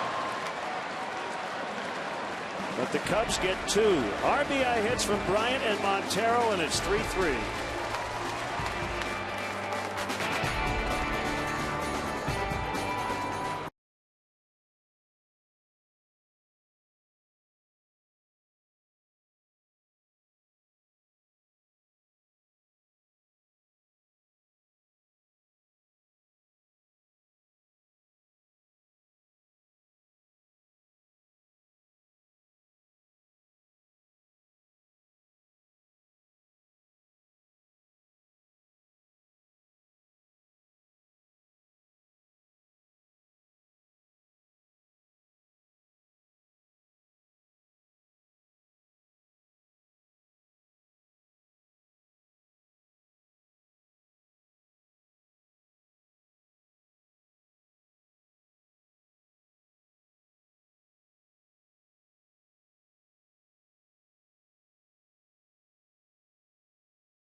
WGN Cubs fan cam.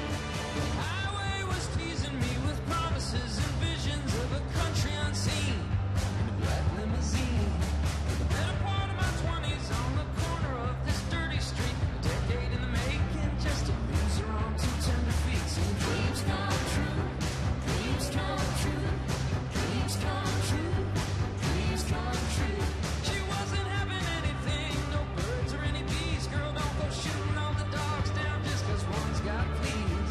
I about to turn you sour, baby. I got miles per hour, lady. Make up your mind. You never know what you might find. Dreams come true. Dreams come true. Yes, they do. Dreams come true. Dreams come true. Dreams come true. That's Dreams Come True by Brandon Flowers. Tweet and send us your Cubs selfies at #WGN Cubs, and we may use them in our fan cam. Brandon Flowers is playing the Riv coming up soon. And will be on the road. Fernando Rodney making his third appearance as a Cub. His first 2 times out, 2 scoreless innings. Only 1 base runner, a hit batter in Los Angeles. Change up for a strike on Eugenio Suarez. Changeup has always been a big pitch for Rodney. Of course, especially good when he can also go mid-90s with the heater.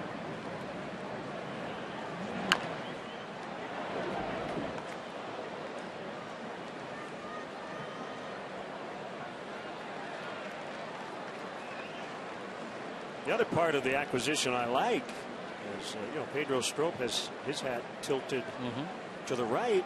Fernando has his tilted to the left, so it evens out. So it's kind of like a feng shui kind of thing. Exactly right. Yeah, my thing with the way guys wear their hat, first of all, I could not care less how they want to wear it. They want to wear it completely to the side. I don't care, but I think what happened, CC Sabathia, similar. A lot of times the way you wear it as a kid, you just get used to it, and everything else feels a little weird. Well, it used to be a thing with lefties. Left-handers always had a little slightly askew hat thing going on. Suarez high in the air, deep left center, and gone.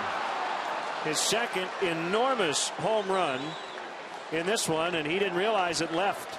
He tied the game in the 6th last night with a 2-run shot off Grimm, and he gives the Reds the lead here tonight. Suarez still looking over his shoulder as he makes his way down the third baseline as if he didn't believe it. He hit it high, got it up in that wind, and certainly got enough of it tonight. It looked like a changeup again, this time up in the zone.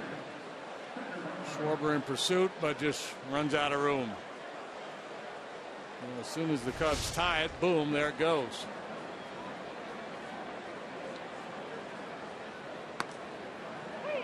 Fastball strike on Barnhart.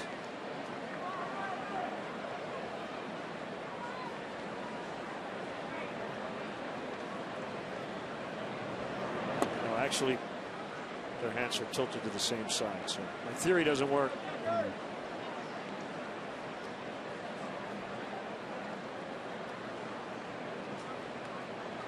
I guess if they're facing each other, it works. All the way.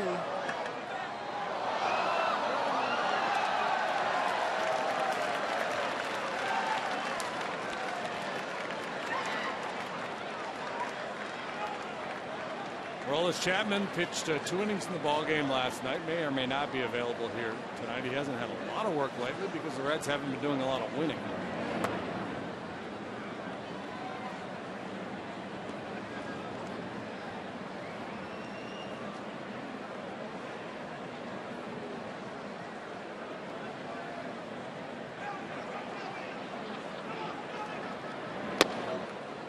Changeup misses in. 3-2.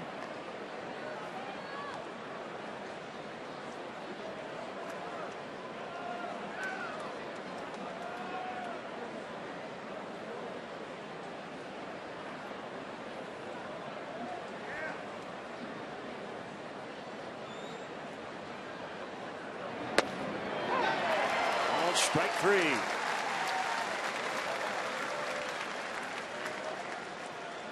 Barnhart is out. We'll bring up Skip Schumacher, pinch hitter.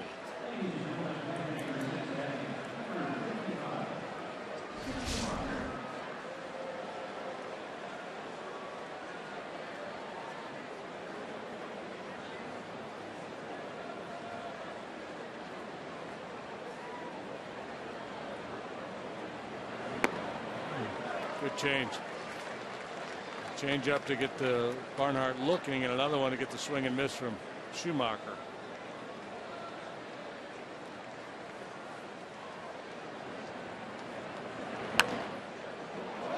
Ball into the Cub dugout. Looks like everybody's all right. Brandon Hyde will scoot out of the way. Ryan Goins with a walk-off 2-run homer for the Blue Jays in the 10th. 5-3. They beat the Indians tonight. Goins gone.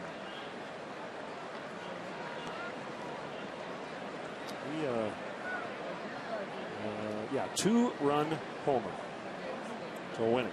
Edwin Encarnacion's 26-game hitting streak came to an end. Swing and a miss. He got him on the change. So 2 outs. Yeah, Rodney could become a valuable guy against left-handed hitters for Joe Madden. Some of his lefties in the pen, well, all of his lefties in the pen. Russell now gone, Wood and Richard, Clayton to a lesser extent, but have struggled lately. Rodney, a guy who could give those guys a breather. Neutralize lefties with that changeup.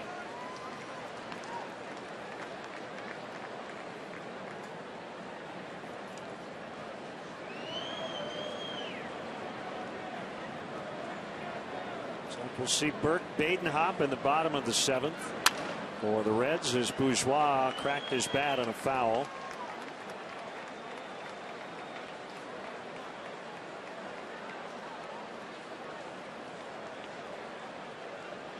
Aroldis Chapman threw 25 pitches last night. He worked not 2 but an inning and 2/3.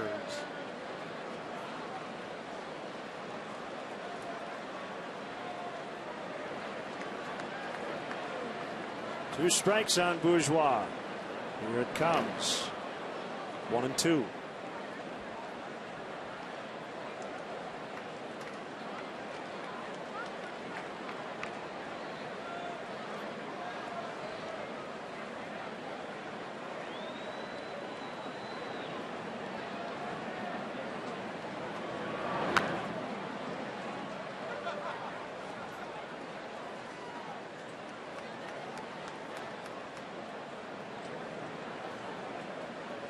We'll call them the pesky Reds, right? 5-20 in the previous 25 games before beating the Cubs last night, leading here late 4-3. Ground ball, Rizzo will get it. Rodney hustles over to first, and that's the inning. Time now for the 7th inning stretch. It's brought to you by Budweiser. Tonight's guest conductors for Take Me Out to the Ball Game. Briggs and Ivy auction winners, Tom and Kevin.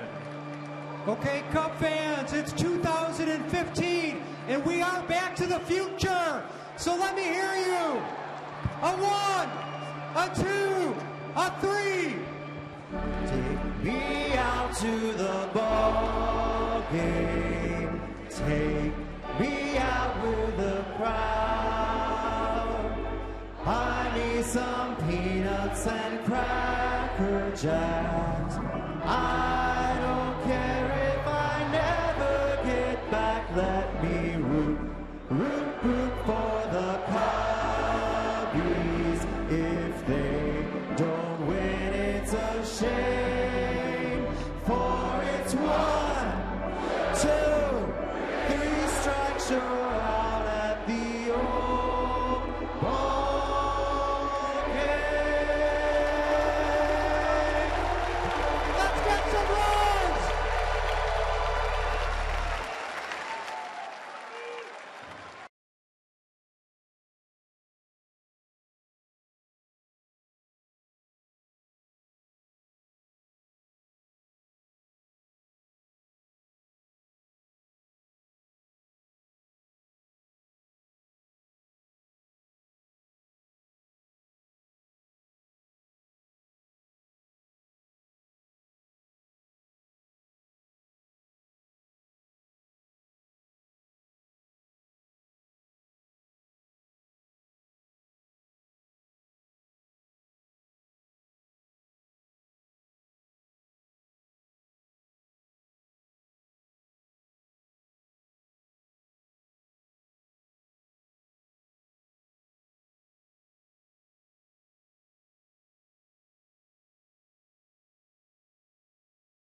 Lovato just remains sizzling hot. Honda Dream Garage sales event now at your Honda dealers. Cubs have come back, but then the Reds grabbing the lead again on the Suarez home run. We saw Badenhop last night. We've seen him a fair bit this year. He's 1-3, has a 3.74 ERA as he works for the 56th time. Pitch to contact guy, sinker, changeup.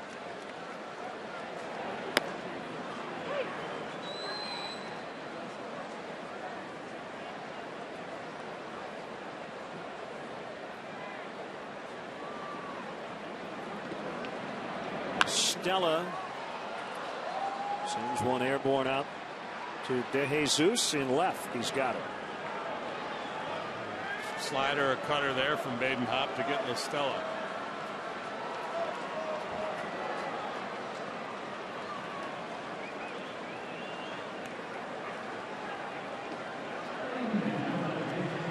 The Cub debut, Austin Jackson.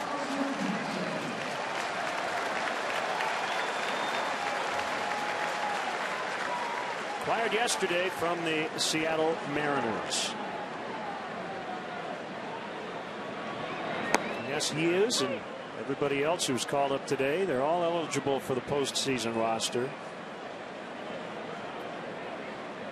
Key is to be in the organization before September 1st hits. If you go outside the organization at this point to make an acquisition, that player would not be eligible.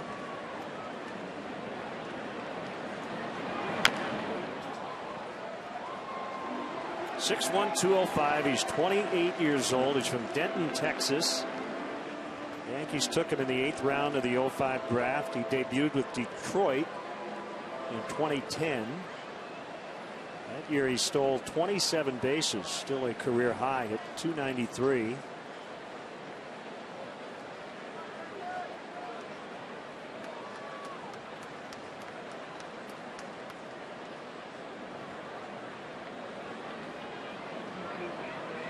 One-two on him, blown away. And Frazier well back behind third base. Suarez the shortstop, and on the cut of the outfield grass. So slow roller to the left side could mean an infield hit for Jackson. Ooh, look out! Who's been scorching hot here of late. 314 in the month of August, but over the last 7 days, 11 out of 21. That's a 524 batting average.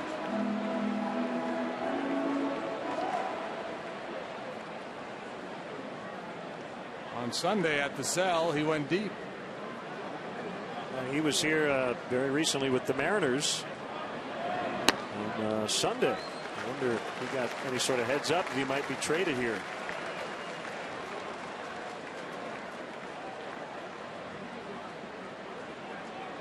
The Mariners are in Houston. Ground ball picked up by Suarez. And the throw beats Jackson. I thought maybe we'd have the infield hit, but when a hitter gets jammed like that, usually takes him a little time to get out of the box.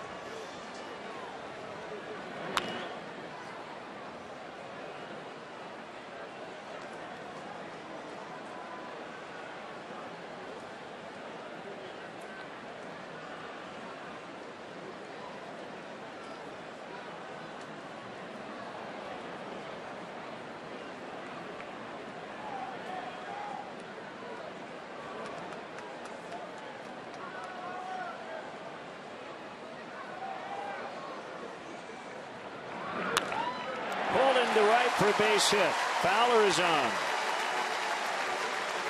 There seems to be a lot of misunderstanding about the postseason roster. You can use DL spots once you get into the postseason. Right now, Jacob Turner is on the 60-day, but Soler, Ramirez, Mott are on the 15-day. Right, so you can replace those guys with players that you've added to your roster. Don't fret who's available or eligible and who's not. If they were a Cub yesterday or in the organization, they're fine.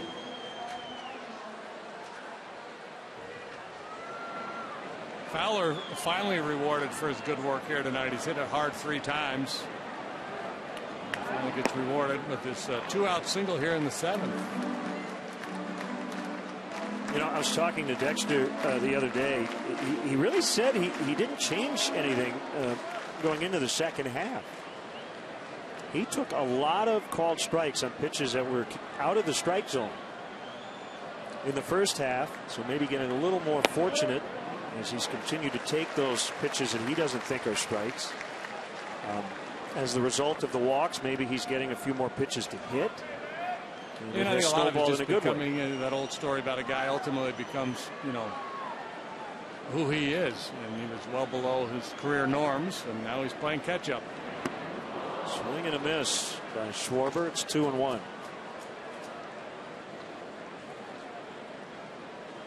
And we cannot underestimate the impact Fowler has had on this offense here in the second half.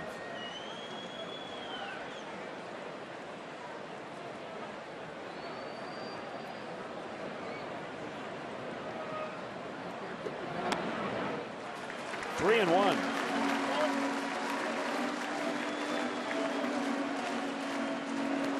Well, you start Schwarber here. Badenhop's not a guy who gets a lot of swings and misses, so you can count on ball 4 or contact here. At least, you know, a fair amount of confidence. You never know how it's going to play out.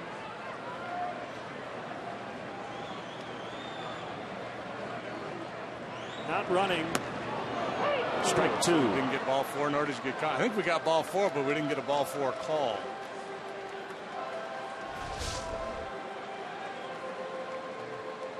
It's drifting well off the plate.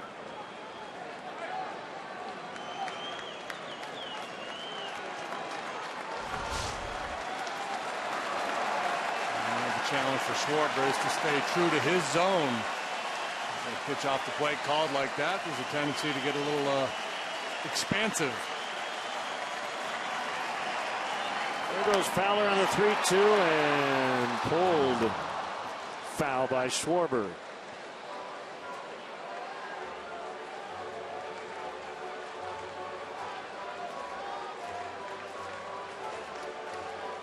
We've seen pitchers go after Schwarber a couple different ways, you know, trying to put him away.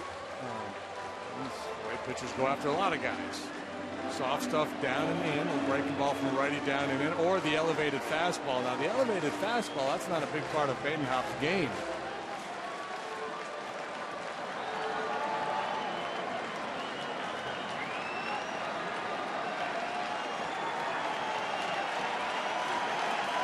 Changeup. Lifted, deep left center. That baby's gone, and the Cubs lead. 5-4.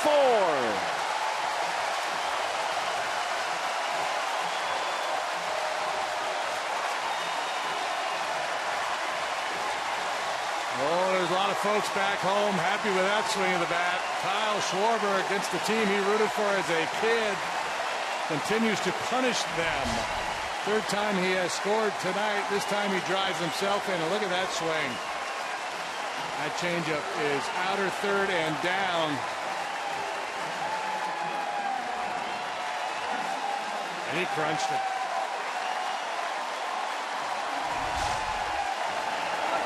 They want a curtain call. I don't know if they're going to get one.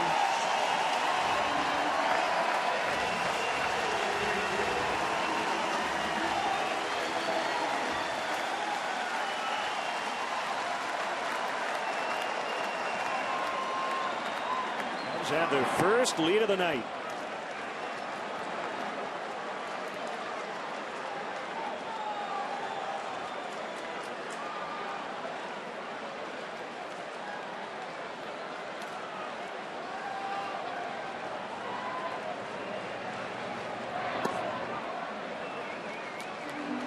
1-1. Southwest Airlines, how far did it fly? 432 feet. But Schwarber knew it right off the bat. His 13th of the year.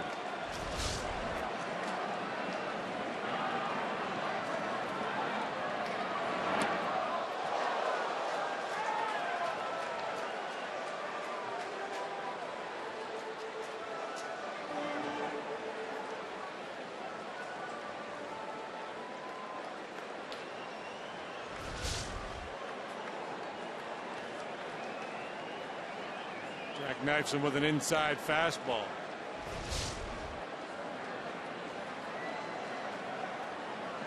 Oakland certainly capable of going deep the other way. We've seen him do it a number of times this year. Jumbo Diaz cranking it up.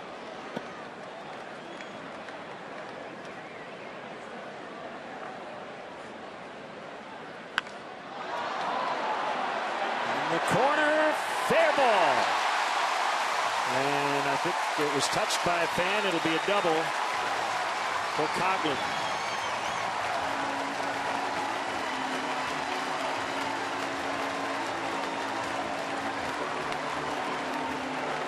Three straight 2-out hits, a single by Fowler, the homer by Schwarber, the double now by Coughlin.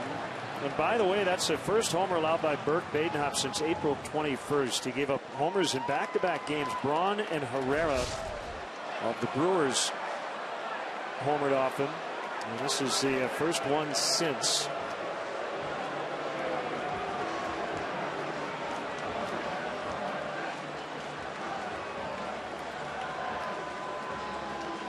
Anthony Rizzo, who's had a tough go of it of late and a tough night so far tonight. He's in that batter's box. He's ready to go. He's in there rehearsing his AB.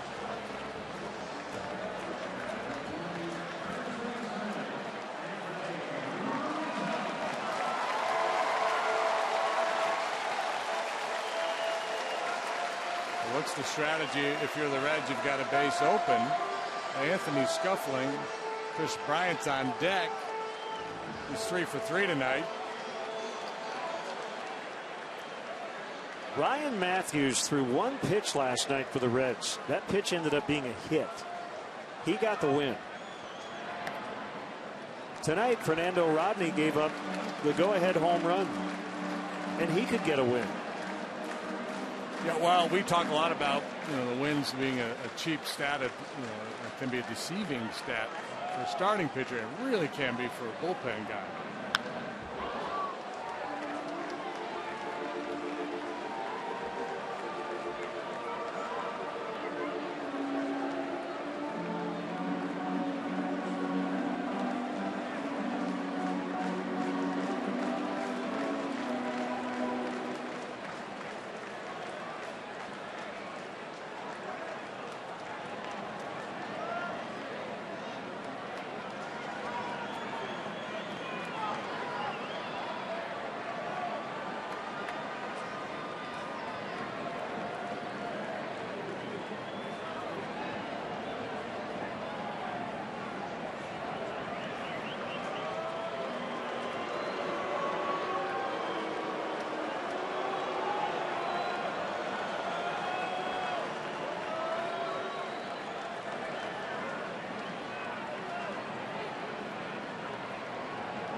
Two and one.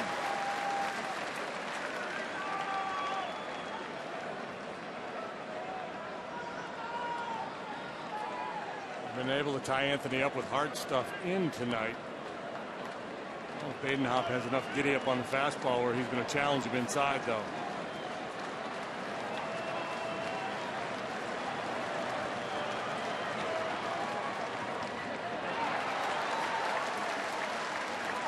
One. Let's check out the fan interference here. Right there. It's probably a double even if she didn't touch it.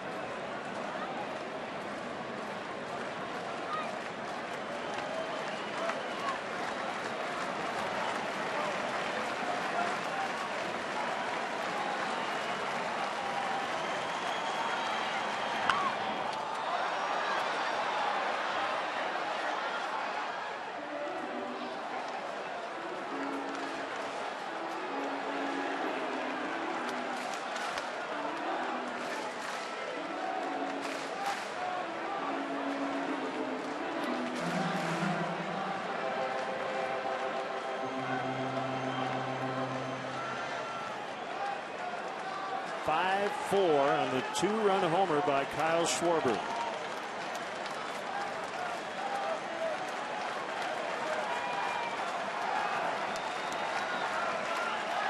Kick, the pitch, ball 4. Here comes Bryant, and he's already 3 for 3. Badenhop will not get an opportunity to face him. Jumbo Diaz will. So the Cubs lead. They'll try to tack on with 2 outs here in the 7th.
Central Time on Monday, Labor Day, from Busch Stadium in St. Louis, as the Cubs and the Cardinals will open up a key 3-game series. There's Jumbo Diaz. Jumbo working for the 47th time. Pitched to a 4.20 ERA. If the Reds team bus pulled up and you were wondering, well, which one is Jumbo, it wouldn't take you long to figure it out. Big specimen.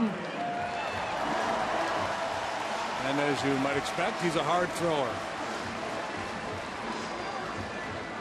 Upper 90s, capable of reaching 100 miles an hour with his fastball. Throws a slider and a split finger pitch as well.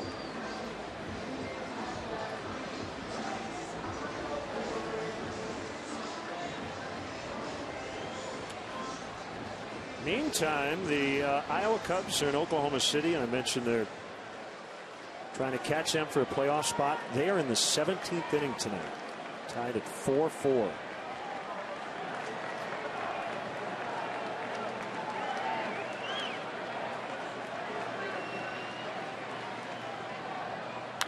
Chris Bryant elevates deep to left, and on the track it's caught.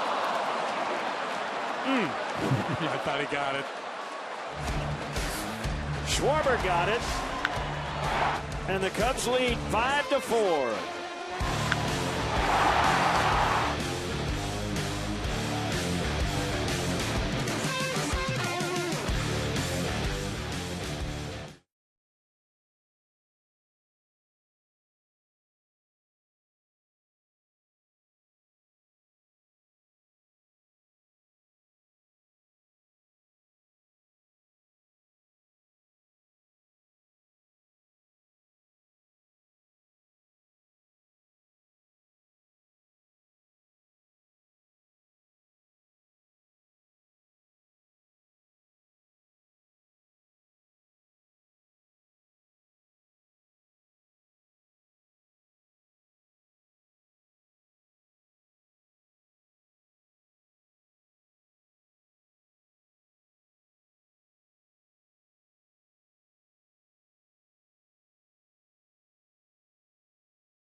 Most important on the mound is Pedro Strop.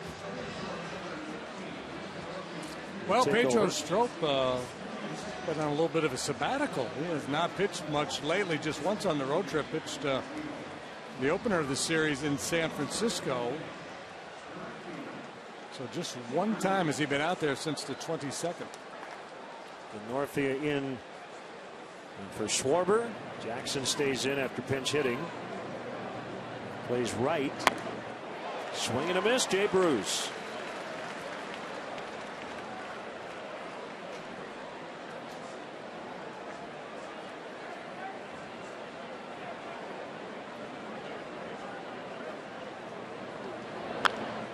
On the ground, this will be a key out. Votto coming up. Stella makes the play.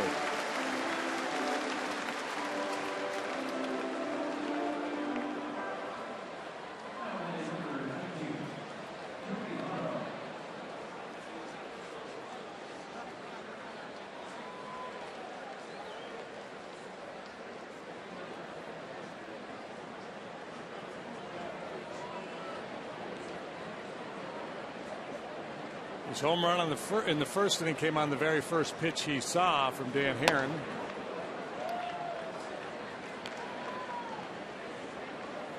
Walked and hit a 2-strike double to left.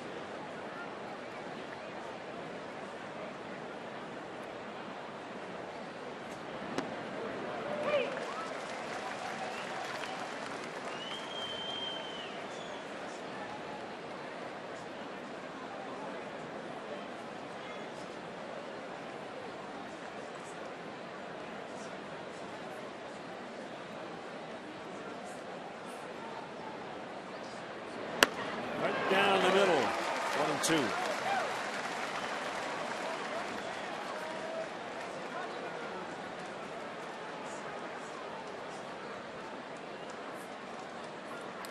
Austin Jackson, I mentioned, had never played any other outfield spot but center prior to tonight.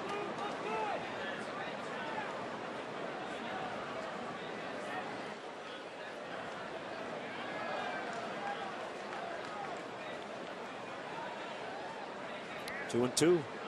Jake Arrieta watches. Assuming he's gotten a couple of good nights of sleep. At least he did last night. Maybe Sunday night, not so much. Late swing by Votto.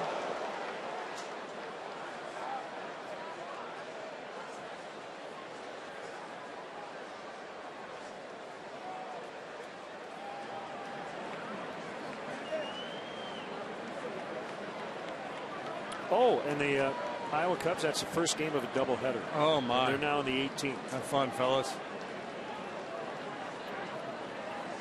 Got all winter to rest.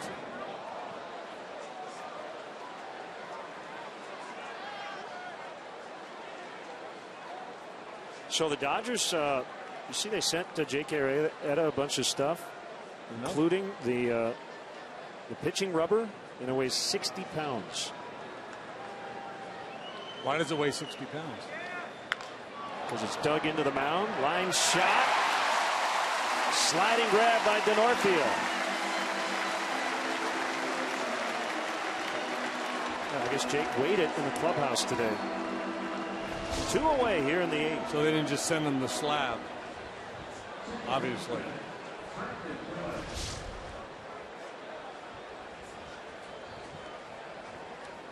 Got some dirt from the mound.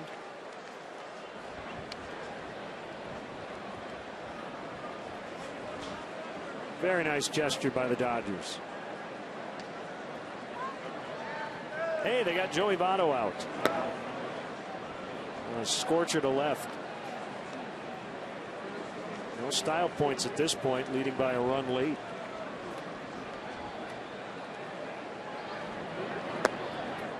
Joey Votto has turned into Tony Gwynn with power.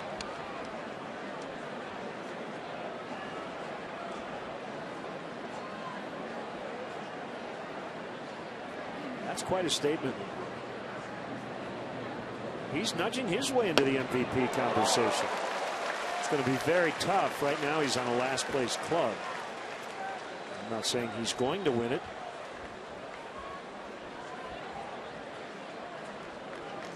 the conversation? Sure.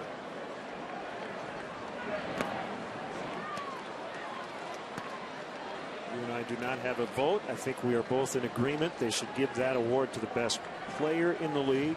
Some voters view the most valuable part of it a little differently. Tends to favor guys on teams that are either playoff clubs or very close to it. Swing and a miss, 3-2. And it does. It creates a bit of a problem for the voters, when you try to parse all that, and that's why I wish they would just redefine the award and say, it's the player of the year. It's the guy who had the best year, regardless of how his team plays. Anthony Rizzo, a part of that mix. 3 balls, 2 strikes on Phillips. Swing and a miss. Pedro Strop. And he and Phillips, had a little thing going there. Interesting. Let's see this. 5-4 as we head to the bottom of the 8th.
Bottom of the 8th, Cubs lead 5-4. Pedro Strop with a 1-2-3. Top of the 8th finishes with a strikeout of Phillips. He is jacked up.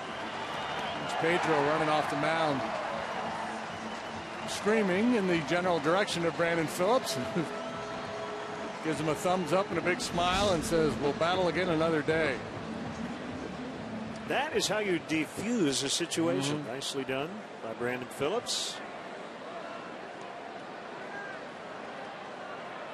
Miguel Montero. Cubs leading by a run.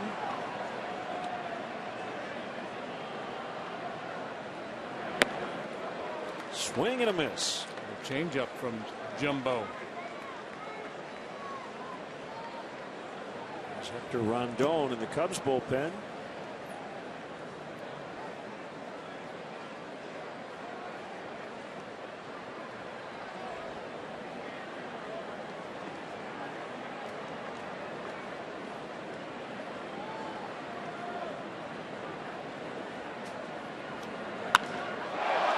In the deep right center for Montero. And it'll one-hop the wall. He's got a double.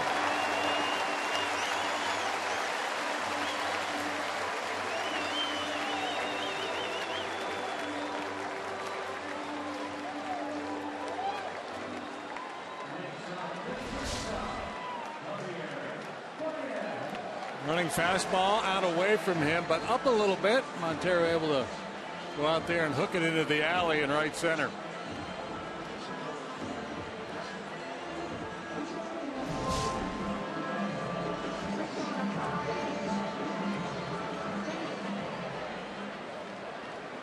Baez now 0 for 3. Strikeout, fly out, ground out.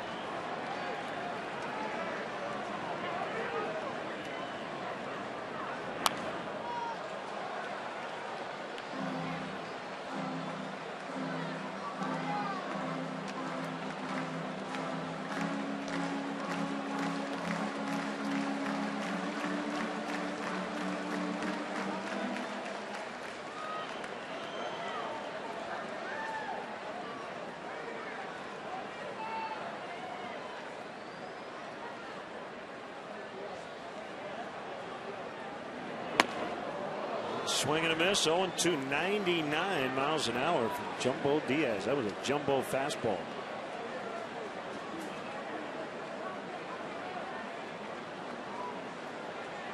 Baez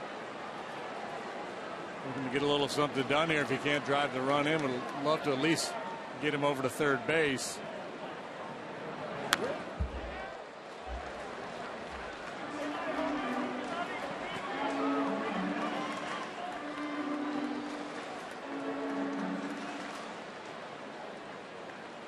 One of the things they wanted him to improve upon down in the minor leagues.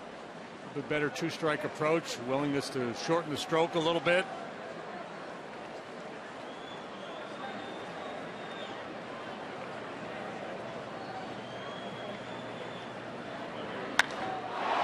High drive out in the right center, and it's going to be caught by Bourgeois. Montero hustling to third. He's there with 1 out.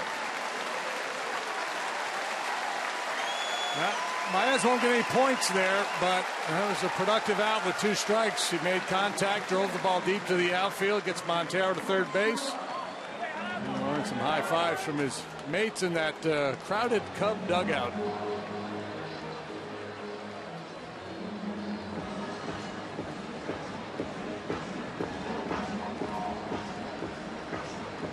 Tommy La Stella, a contact guy who can handle velocity, well suited for this job here against Diaz with the infield in. Everybody at the edge of the grass.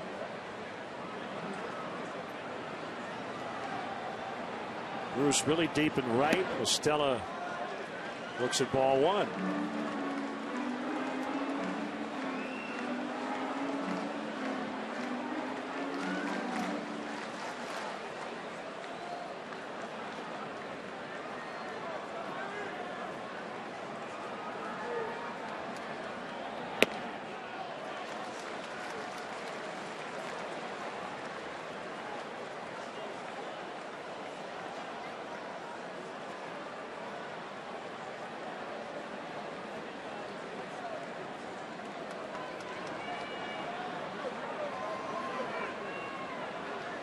Out hitting the Reds 9-7, scoring them most importantly 5-4. Kyle Schwarber now out of the game. Get the go-ahead 2-run shot in the 7th. 2-1.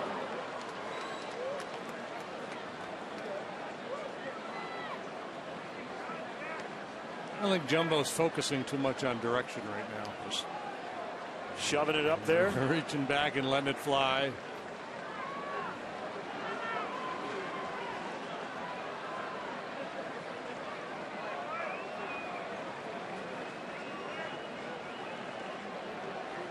Jackson on deck.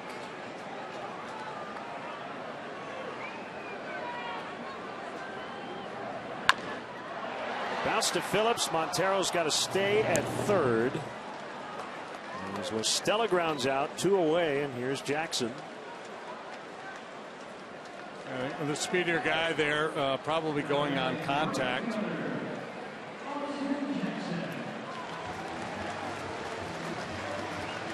Otherwise, you're reading the ball off the bat, and a speedier guy would probably try to go on a chopper like that.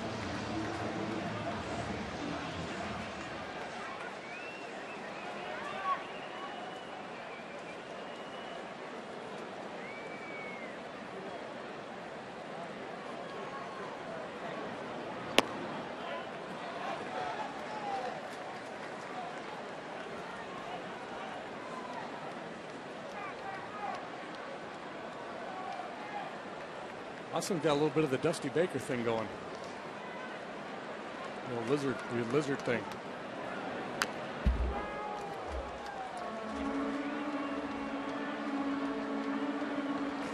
Oh, there you go. Chewing sunflower seeds or something and spitting them out.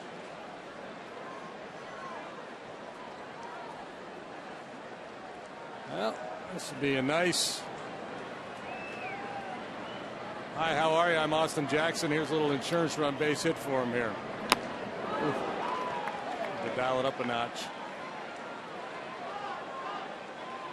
Todd Frazier leads off the ninth for the Reds. Obviously a very dangerous hitter.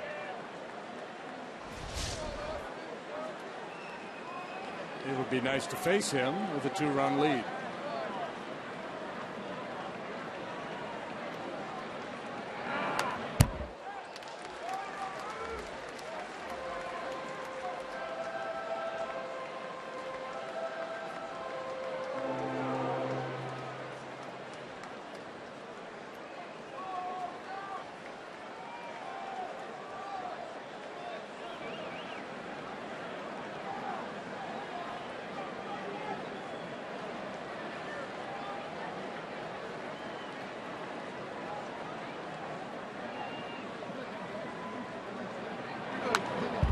Still 1-2. Fowler on deck. Key 2-out single in the 7th, setting up the Schwarber home run. 1999 Baseball America named Jackson the best 12-year-old baseball player in the nation and the best 15-year-old baseball player 3 years later. In high school, he was ranked as the 10th best point guard in the country.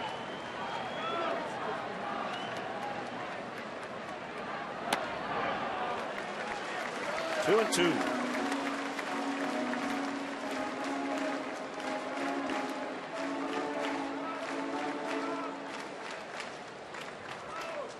Out of Billy Ryan High School in Denton, Texas.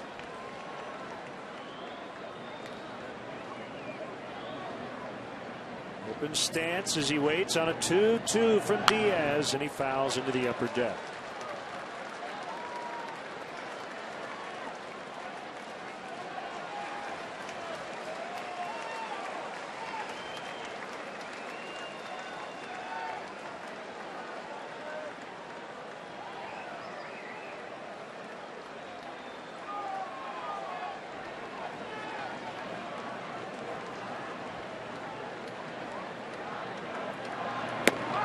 Time he gets him 100 miles an hour from Jumbo Diaz. Let's go to the ninth. 5-4 Cubs.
Cubs lead 5-4.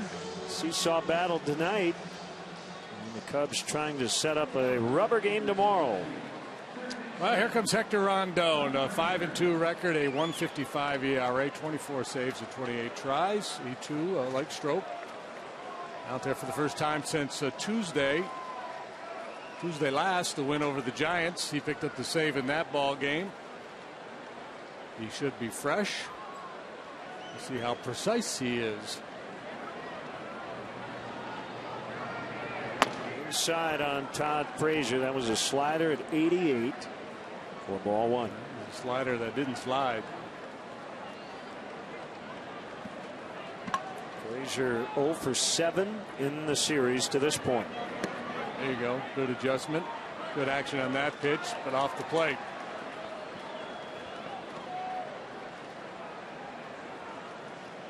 Frazier has shown a willingness to go out of the zone to try to do damage here tonight.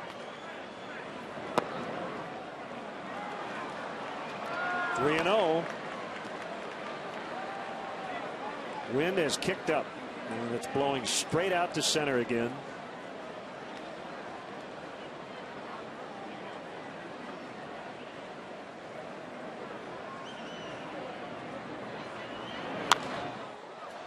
The green light, he fouled. He had a pitch, just didn't get to it. 97-mile-an-hour fastball from Rondon.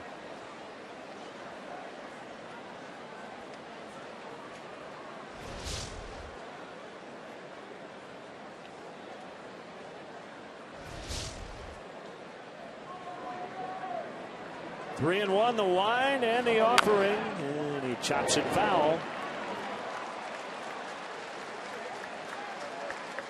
Jesus and Suarez also do. Suarez, the big leadoff go-ahead homer off Fernando Rodney in the 7th.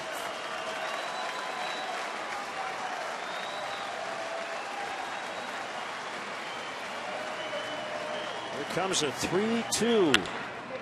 Hit hard on the ground, backhanded by Baez. Throw to first, 1 out. Nice comeback by Hector Rondon.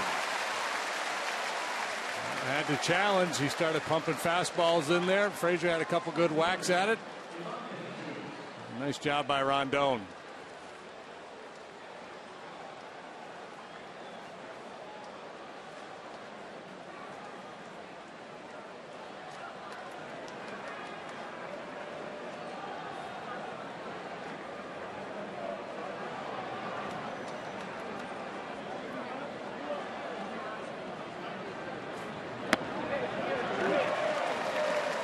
Seems locked in now.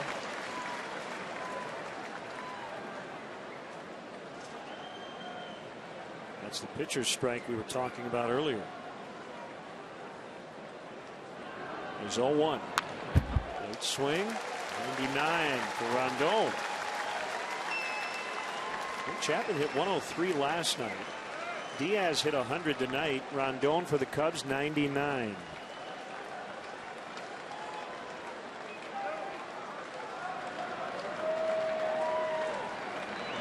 Swing and a miss. That's a quality work right there by Rondon. After 99, he comes with a power slider, shows in the zone, then dips down below the knees. Beautiful pitch. WGN News follows our telecast. And Hector Rondon hopes it'll happen sooner than later. 2 outs in the 9th. Suarez takes a slider. Be careful with this guy, yeah?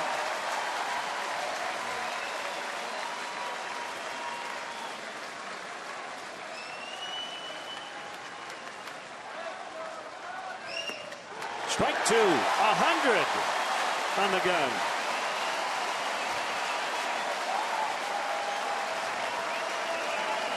I'm not so sure that Hector wasn't just making eye contact at his boys out in the bullpen.